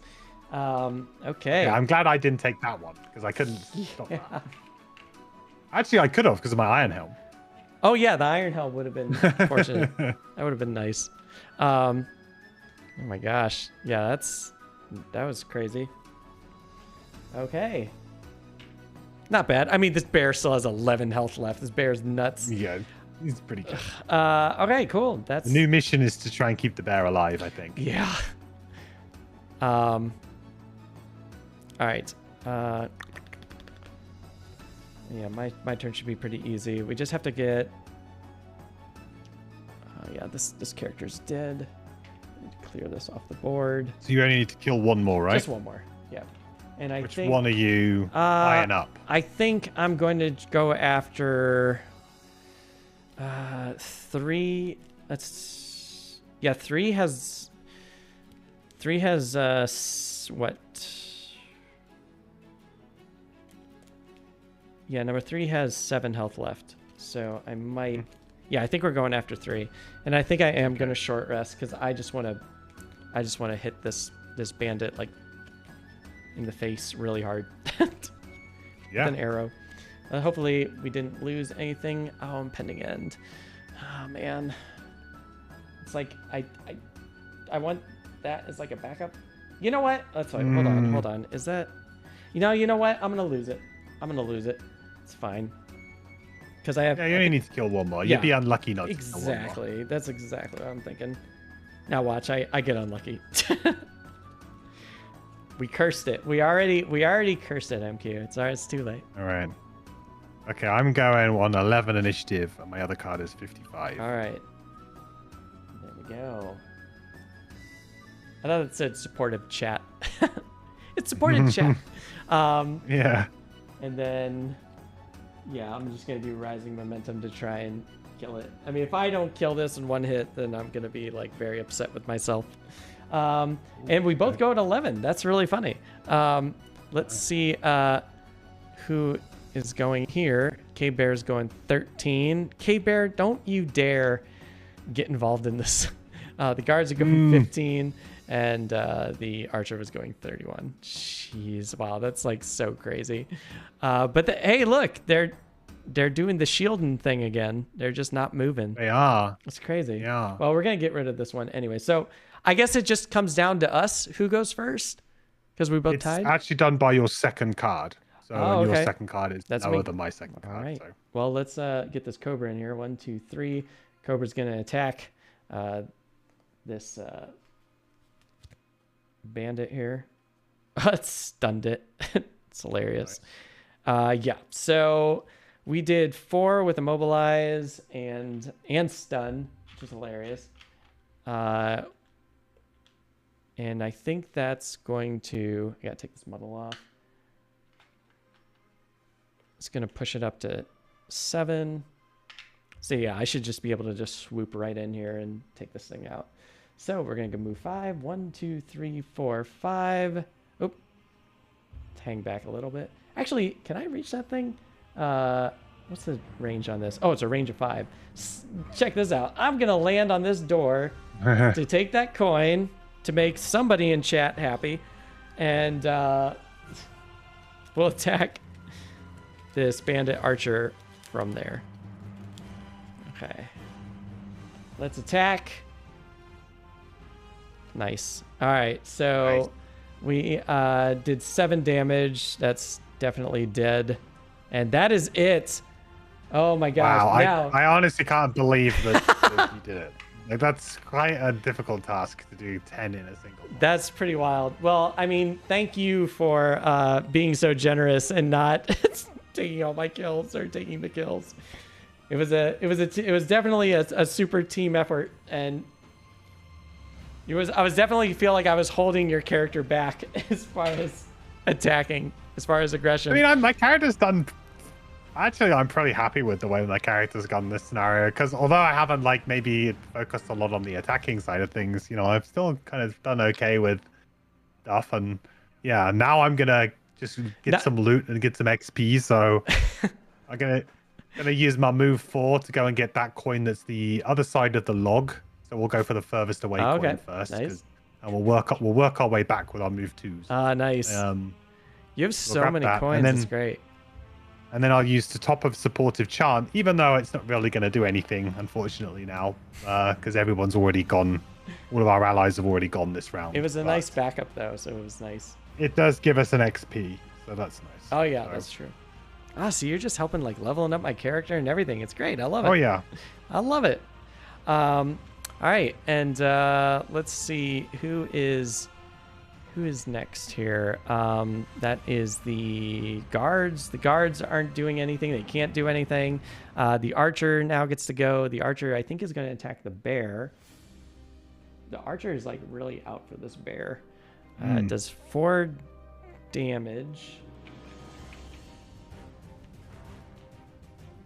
All right, and that's it. And then I guess the cave bear was going to go. I think I forgot to move. Did I move the cave bear? Oh, no, I didn't move the cave bear yet. So cave bear is going to move here to attack. So technically that 0 was supposed to go after the bandit. So it does how much damage? It does 5 damage to the bandit, who has 1 shield. It does 4 damage.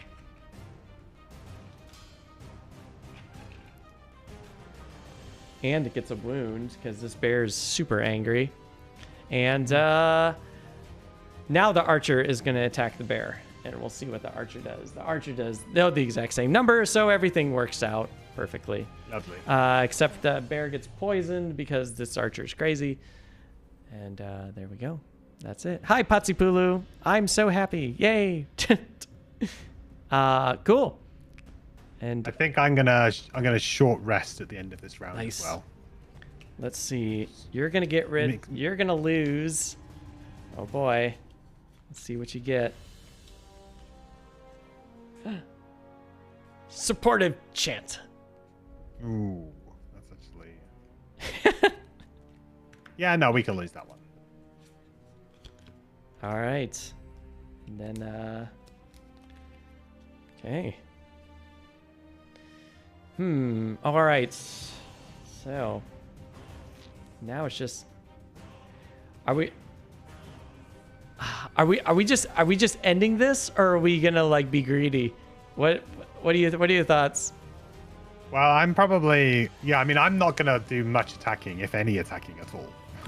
So I guess it comes down to what you want to do. I mean, the bear's pretty much gonna kill the bandit. Yeah, that's true. But then you still got that archer to worry about at the top. Right. I'm thinking like. I might go a couple more rounds, I think. Okay. I think at least a couple more rounds. That's probably pretty reasonable. This is gonna be funny. Okay, I got because I think the cobra and everything are just the cobra and the bear are pretty much just gonna keep on attacking and stuff. All right, I have a fun thing that's gonna make somebody in chat very happy. Okay. Very happy. All right. I'm going on 23 and 48. 23. I'll do 23 is managed. 23 and 48. Okay. Yeah. All right, so I'll go 28. I'm going to go slower this time. Oh, there's a loot too. Yep. I think you have an idea where I'm going with this. Oh, wow. Yeah. Okay. And let's see what our friends are doing here. 50. a 29. Come on, early bear. Oh, it's an 80. So slow. All right. Wow, it's me first then. Yeah, crazy. Okay, well, I'm gonna use the bottom of Path of Glory as a move 5. And very ambitiously just move 2 hexes towards that loot. Nice. But mainly I get an XP. Yeah. The main reason for doing that is to get an XP. And then I'll use Cautious Advance top to gain a shield and also an extra XP. Oh man, I feel like this character is just gonna be just gathering XP so quickly just with those cards. It's really nice. Okay. And is that me? 28? 20, yep, 28's me. All right. So I got to move a 5. What's the most efficient way to do this? So 1, 2. So that would be 1, 2. All right. So it seems like that's the sweet spot. So I'm going to go right. Wait. Trying to see like what's the most efficient spot to get the most out of everything. So I'll be able to collect all this. Yep. One more step down would get you 1 additional coin. Right? Yeah. So it would just be everything here. All right. Yeah. 1, 2, 3, 4, 5. Okay. Beautiful. Watch this. This is for you, Slivers. I only did this. I'm extending the stream by like probably 5 minutes just to do this for you, Slivers. So we're burning this and we're collecting all of these coins. Wow. Look, Slivers. Look how much we have. All right. Wow. Now you definitely should be able to enhance the card Yeah. before you retire. I should. Yeah, I have so much money. Look how much money I got from that. It's just crazy. That was so many coins there. But the Cobra was gonna also go 1, 2, 3. Just move this Cobra here and attack this bandit. Cobra should have gone first. Ooh, a rolling 1, another rolling 1, and choose another target. Target? Oh my gosh. Wow. Okay, there you go. It's just like, It's dead. see you later. More coins for MQ, I guess. Wow. That's what I like to see. That's insane. That's the first time I've actually ever had like rolling +1s. I've never had rolling +1s like except for this character. And I'm like, wow, these are great. This character is even more vicious now. And then the bear, I think. Oh no, the guard's going. The guard's gonna attack this bear because it has a thing for this bear. Let's see, 5 to the bear. Ooh, actually it was 6. That bear's not dead yet, is it? No, it's 1 point away from death. But then, you know, if we lose the bear, we lose the bear. You know, it's I feel like we lose the game a little bit. Like that's like the secret condition you forgot to read. I know, when right? you were, If the bear dies, you lose. The scenario is lost. Oh God, that would be terrible. All right, and that's that. Oh yeah, we can take this away because we're done with that character, and it's just the archer left. Oh, and of course the bear's also immobilized now too. Dang. Yikes. From that. All right. Oh. I think it's yeah. I'll leave it up to you. However you wanna do this. If you wanna keep taking. I love how the bear's like on top of a coin, and it's like get off of that coin. Yeah, I'm gonna try and we'll see what happens here because I don't know if the Cobra may just kill the archer or something. So we'll see how it goes. Yeah, for me, I'm just gonna probably run back into the room or whatever, or maybe take just that one last coin, maybe. But yeah, sure. I don't think I'll be able to make it to that archer. It's funny how that archer doesn't have any damage. Yeah, he's just been kind of on his own. Yeah. Are you long resting? No, I'm just gonna play 2 things and then I'll probably short rest after. Okay, I am gonna go with 18 and 29. 18 my initiative. 18 and 29. All right. Great. Okay, and I'll just go with the 10. My turn is going to be very simple. Probably not. Probably don't even have enough to attack. Let's see. Oh, of course, they both need shuffled. Someone's like the worst at that. Coins galore. Yep. Coins galore. The archer is going 44, and the bear, but the bear can't move, so it's not really going to matter.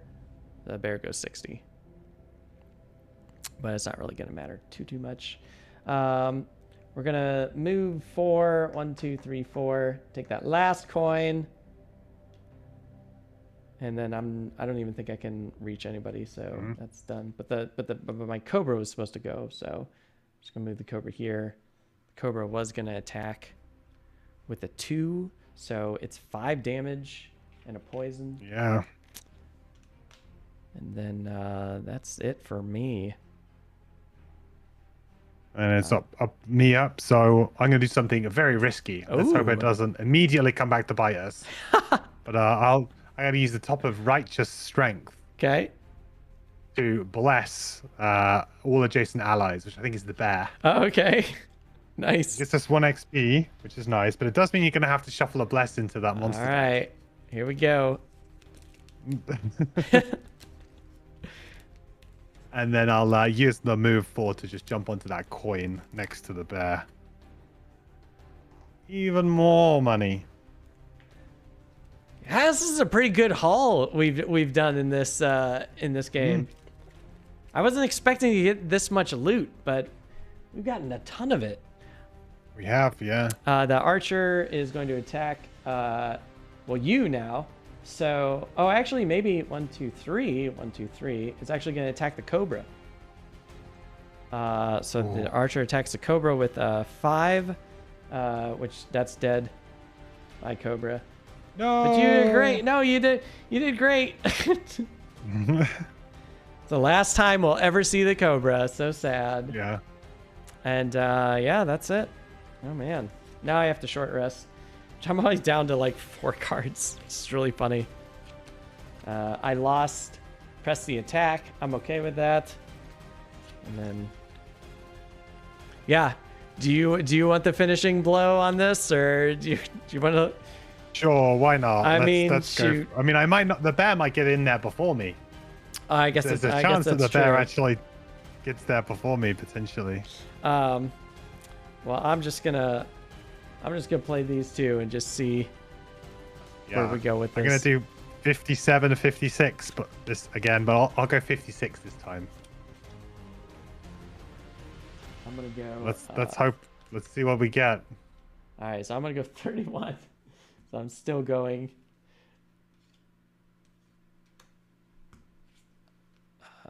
Let's see. Okay, 31. Okay. Where are we at here? We are archer. It's going 56. Oh, the 56. That's so funny. And then but the cave bear is going 41. But the cave bear is immobile, so the cave bear can't move anywhere. Okay, that's good. So now the cave bear doesn't really gonna do much. So I guess I go first, and let's see. So yeah, one good crack oughta kill this thing. So I'm just gonna soften it up. I don't think I have enough damage to do it. So I'm just gonna go. I'm just gonna do my solid bow, I guess. Go 1, 2, 3. I should have enough range, and then we'll do the solid bow. Just so it doesn't pull any shenanigans, we're gonna stun it, just for fun. Nice. 4 damage to it. Oh, it is 5 with 5 with the poison, so it's dead. Oh, that's perfect. It is dead. That actually works out really well. Oh no! So now the scenario doesn't end, right? Can you still do your turn? Yeah. Nice. Oh yeah. So yeah, I'm gonna burn the bottom of my dazzling charge as a move 5 to get onto that coin. This is another XP. and then I don't have to do my attack, but I get that extra coin, which was better, I think. That's- Because we end up with an extra coin. Yeah, that's great. I'm in tears over here with all the loot you got, Silver Metal. I know, Slivers, this is what it is. I did not expect this game to go this way. It's so great. Well, we killed everybody, gang, and it says here that in the conclusion, the forest falls silent as the last of the loggers are killed and the spirits dissipate. No wailing, no chopping, just silence. The beast tyrant walks out of the underbrush with a grim look. It's unfortunate that the spirits had to be banished from this place, but there was no helping it, he said. The pain of the forest drove them mad. I hope one day this grove comes back, and with it, the means for my ancestors to find their way home. It may be... Oh, that's the beast tyrant saying that. It may be a long time before I hear their voices again, but I will still stay and protect this place as best I can. I thank you for your help. Without you, I fear to think what might have happened. A number of animals gather around the vermling as he turns and shuffles back into the forest. Know that you always have my support whenever you need it. Wow. And that's it. We did it. Hooray. Nice. And you got all your retirement done, which is just insane. Oh, what's that? What happened? You got your retirement done. I know. The 10. I can't believe that. And now we get to unlock the Saw character. I'm really excited to just see what this character is. Oh, you didn't. You got to flip over my battle goal as well. Oh yeah. Which is So the reason why I was chaotically got rid of defensive stance. aggressor. Have one or more monsters present on the map at the beginning of every round during a scenario. There it is. Okay, that makes a lot of sense. Yeah. I wasn't sure whether or not the allies really counted as monsters, so I thought that's just let's play it how. Wait, did we succeed it? Did we win? Did we do it? Mm-hmm. Yeah, we did. Yeah, because Yeah. I was worried in the first door. I was like, wait, did we? But no, we were able to do it during that turn. Oh my gosh, that's so crazy. Yeah. Wow. Double check marks. And that's gonna be super helpful because we get to. I don't even know where this character is. Oh wow. Unfortunately, the weird thing about this scenario, out of all that fighting that we did, our reward was 2 check marks each. Oh. Which just seems very underwhelming, you know, like for a reward. I don't know. I mean, checks are nice, but I mean, sometimes we like don't want to get checks because we don't want to lose our the scenario. So it's like we don't even get money for this. What's going on here? But check. Yeah, it's like this. It's a side scenario, right? And some of them are a little bit. Yeah, the rewards are. I mean, I think 2 checkmarks is a pretty nice reward because it's just. It is you know, nice. It could be almost a free perk. I'm thinking, you know why? It's because, you know, the Doomstalker's maxed out, can't take any more checks, can't do anything else. So it's like, maybe that's just why it just feels underwhelming. But if it was like new characters and we were playing, yeah, that would have been great. Because right now, you have Ooh, look at that. we have a new perk that we can do. So let me ask you, what do you think is going to be a good perk to grab for this character out of the ones that are remaining? So I mean, this. I would say like because you probably don't have the light generation, Right. Because of the cars that you selected, you didn't select like the one that I would Would've usually helped. select for my like. Yeah, it just means that if you want to generate light really reliably and regularly, mobilizing Axiom is just a really good card for that. So I would probably go with the rolling I was thinking that rolling too, light yeah. generation. It's either that or the rolling shields. The rolling shield's very good. I would go for that if you had the other one. No, I like the roll, and we're so close to getting another perk that I feel like, you know, if I can, I could just go after the shields on the next one. But yeah, The rolling heals are also really good because you could actually make the argument that the heals are better than the shield because heals can remove things like poison, really awkward spots and stuff like that, and also heals will be useful if you go late in the round, but if you go during shield late in a round, it doesn't do anything, but during heals late in a round could still do something. Right. So depends on how you like to play the initiative. I generally always play the character really fast, so I take all of the really low initiative cards and just try and go as fast and early as possible all the time. So that kind of makes it so that it's not so much of a problem, but definitely another good one for sure. This is really cool. And do you want to see? You got I think you got 32 cash. I think you got 32 gold out of that. So. Wait, how many do you have? We're at a ×4, so 1, 2, 3, 4, 5, 6, 7, 8. Oh, dang. All right, so there we go. How much did you? Oh yeah, you had 0 gold at first, so. There you go. Oops. I'm interested to know what the cost of the defensive stance enhancement is. It might be a little bit more. The defensive. Dance. Where? Yeah. What level is it? +1 on a level 1. Did we trash? Might be Did we trash it? Yeah, here it is. Yeah. Might be +1 on a level 1 for. Oh, I think it's. I didn't think it was that much. Wait, where's it? 30-40 gold maybe. It's just to put a +1 on a shield. Yeah, it's a sneaky one because it kind of lies under the rules. It kind of gets under the rules. Where are you? Oh, +1 for a shield's 100. That's 100 gold. Okay. Wow. Oh, that's cool. Yeah, that's a lot. Worth saving up for sure. That's a lot. Sheesh. That's crazy. Definitely worth it though. Yeah, no, that seems like a really good one to have. And we also got, you had 9 XP for the 9 XP for the scenario. What's that? I made it 10. You made it 10? Oh, nice. Yeah. And then we also had 12 for the rewards at the end.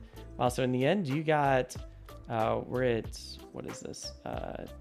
297. So we're still a bit of ways from leveling up, but that's okay. We got a lot of good stuff here, and the gold was great. And my gold was, oh my gosh, 1, 2, crazy. 3, 4, 5, 6, 7, 8, 9, 10. So I had 40 gold. That's But the crazy thing is you got 8 of that in one turn. Yeah. I think you had 2 coins up to that point. Maybe 1 coin. We're rich. And on top of the 10 that I already have, puts me at 50.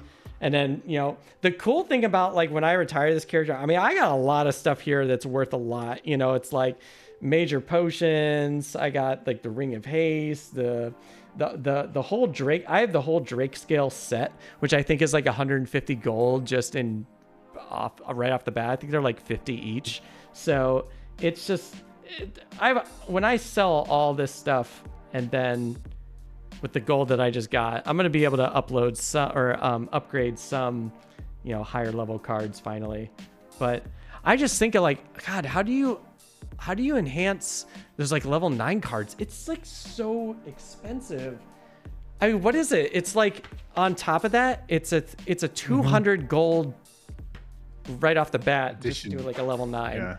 It's insane. So I don't think it's there, but I don't think it's ever really within reach for most people in a normal campaign. When we're playing Gloomhaven Digital, they have a separate mode in that game called Guildmaster, which is kind of a bit more of a persistent mode that can go for quite a long time.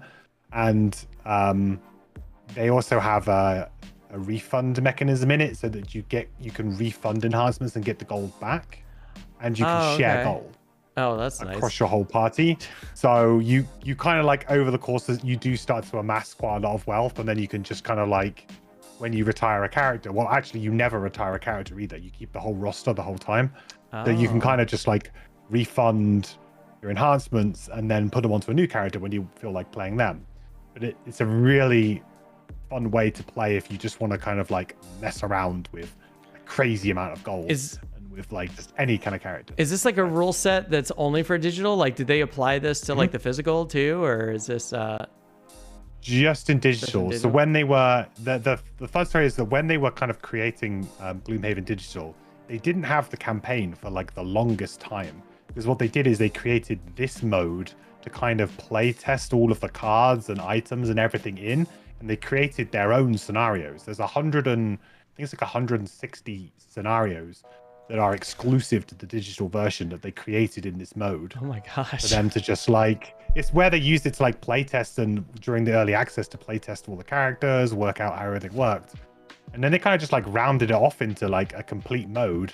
And then when the game kind of came out, well, it was close to coming out into early access, they said, we've added the campaign. And then the campaign was just added in one chunk as the separate, you know, kind of classic Gloomhaven mode. Oh, so it was, yeah, so like, I mean, out of those like 2,000 hours that I've played Gloomhaven digital, I would say that probably about 12 to 1,300 of those are actually just Guildmaster, because that was during the early access, that was the mode that you played. So yeah, but it's a really fun mode that if you just want to kind of, like, you don't want to worry about retirements and stuff, you just want to kind of mix and match characters and pick them up and play them whenever you want. It's a really good mode. Oh, that's really cool. Oh, fun stuff. See, now I can't get added to another game because I'm already playing Baldur's Gate and Starfield and Gloomhaven. It's like, I don't have the time. It's like, I know. But, no, but, hey, MQ, thank you for being here. Thank you for coming back and showing me the cool strategies for this character. I think I'm gonna have a lot of fun with this character. This character is really, really cool. And I guess now we're gonna have to see what this Saw character, this Saw icon character is, which you seem very excited about this character to be entering the party. I love this. I love the Saw character. The Saw character is a really funny one because it kind of has like a little bit of like a chip on its shoulder bad rep. A lot of people didn't really like it at first, but if you talk to like people who like, you know, they really understand the Saw, then it's a great character. It's really good. It's just it's a little bit misunderstood. Oh man. Oh, AJ Willis just came in and said, "Oh my God, hi Slivers, and I love Gloomhaven and MQ. So what an absolute treat to see this crossover." Yeah, AJ. It's really funny.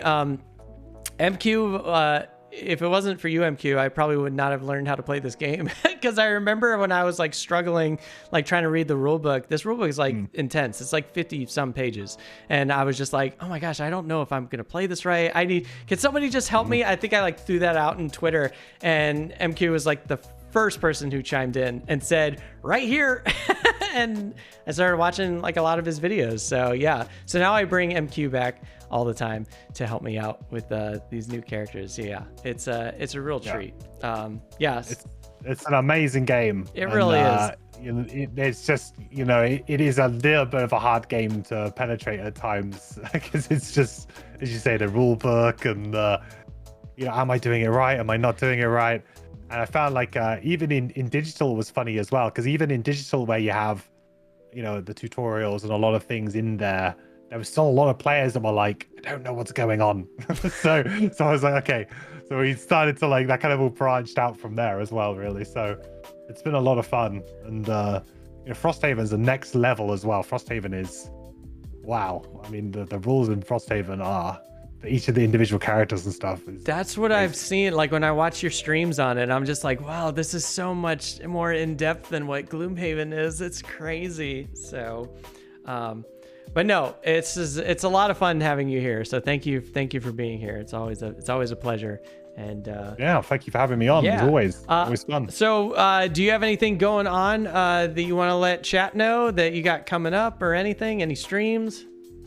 Well, yeah, we do have the fabled launch of Gloomhaven Digital on console coming out this week. That's right. I think it's coming out on Monday. I think it's everything, right? So it's coming out on Xbox, PlayStation, and Switch. I think are the three that it's coming out with.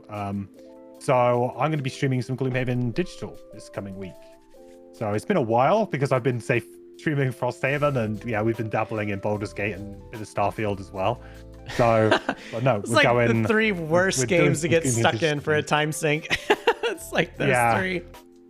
I will hopefully finish Starfield tomorrow, and then I've finished both Baldur's Gate and Starfield. So we're clear. Oh wow. But, no, what console are you gonna play Gloomhaven on?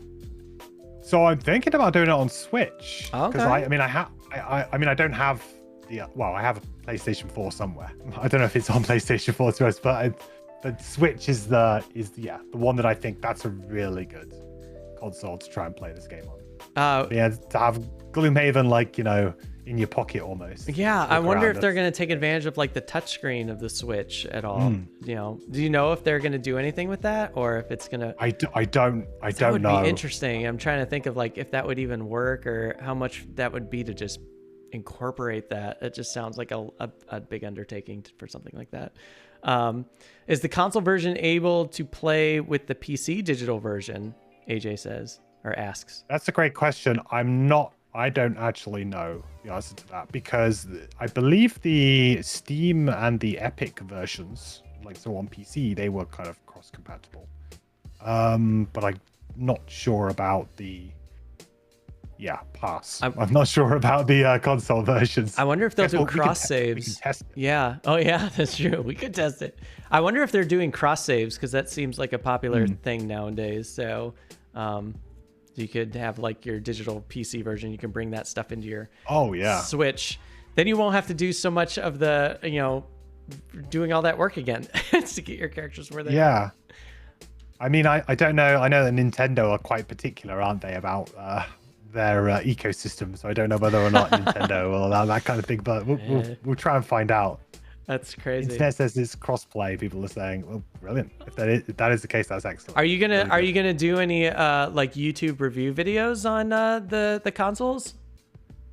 Yeah, I mean, I'd like to do a Switch review just to see how it kind of how it performs that'd be and how fun. the controls. Yeah, that'd be really cool to check out. Awesome. Well, MQ, thank you once again for being here and helping me out. It's always a blast having you here at the tavern playing this game. And let's see who else is out and about right now. Let's see. We are going to... who is out and about? Oh, we're going to run into Ray's Retros over at Raybird. She's playing another dungeon game, not as crazy as our dungeon game. I don't know. It might be crazier. She's playing Boyfriend Dungeon, so it could be crazier. But so she's got that going on right now. I've actually seen her play that a lot. She's did a lot of stuff at CGE, so you can catch her doing the CGE streams over there, playing Code Names. And we were just playing Galaxy Trucker the other day on CGE's stream, and that was a lot of fun.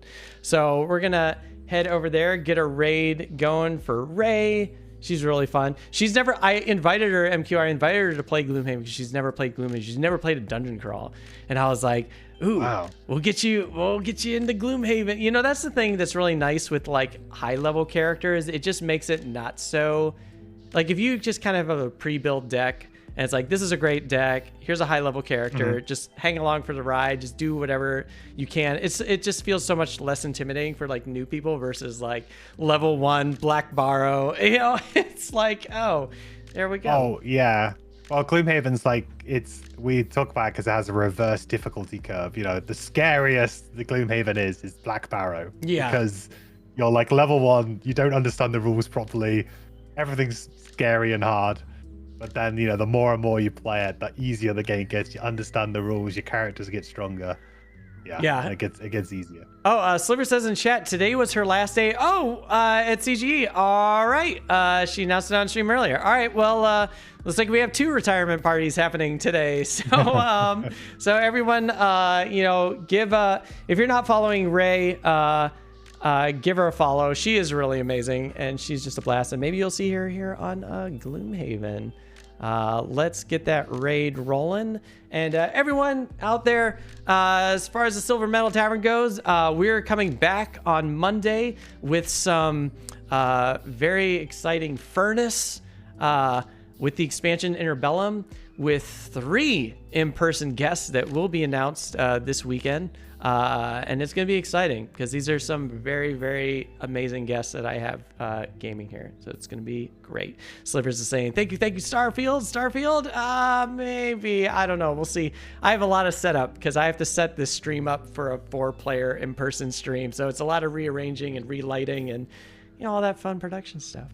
But I want to thank you all. Thank you, everyone, for hanging out, for the new follows, for the subs, the bits, and the raids, and to my guest Mandatory Quest for hanging out. Thank you, everybody, and enjoy your weekend. Take care, everyone. See ya. Bye.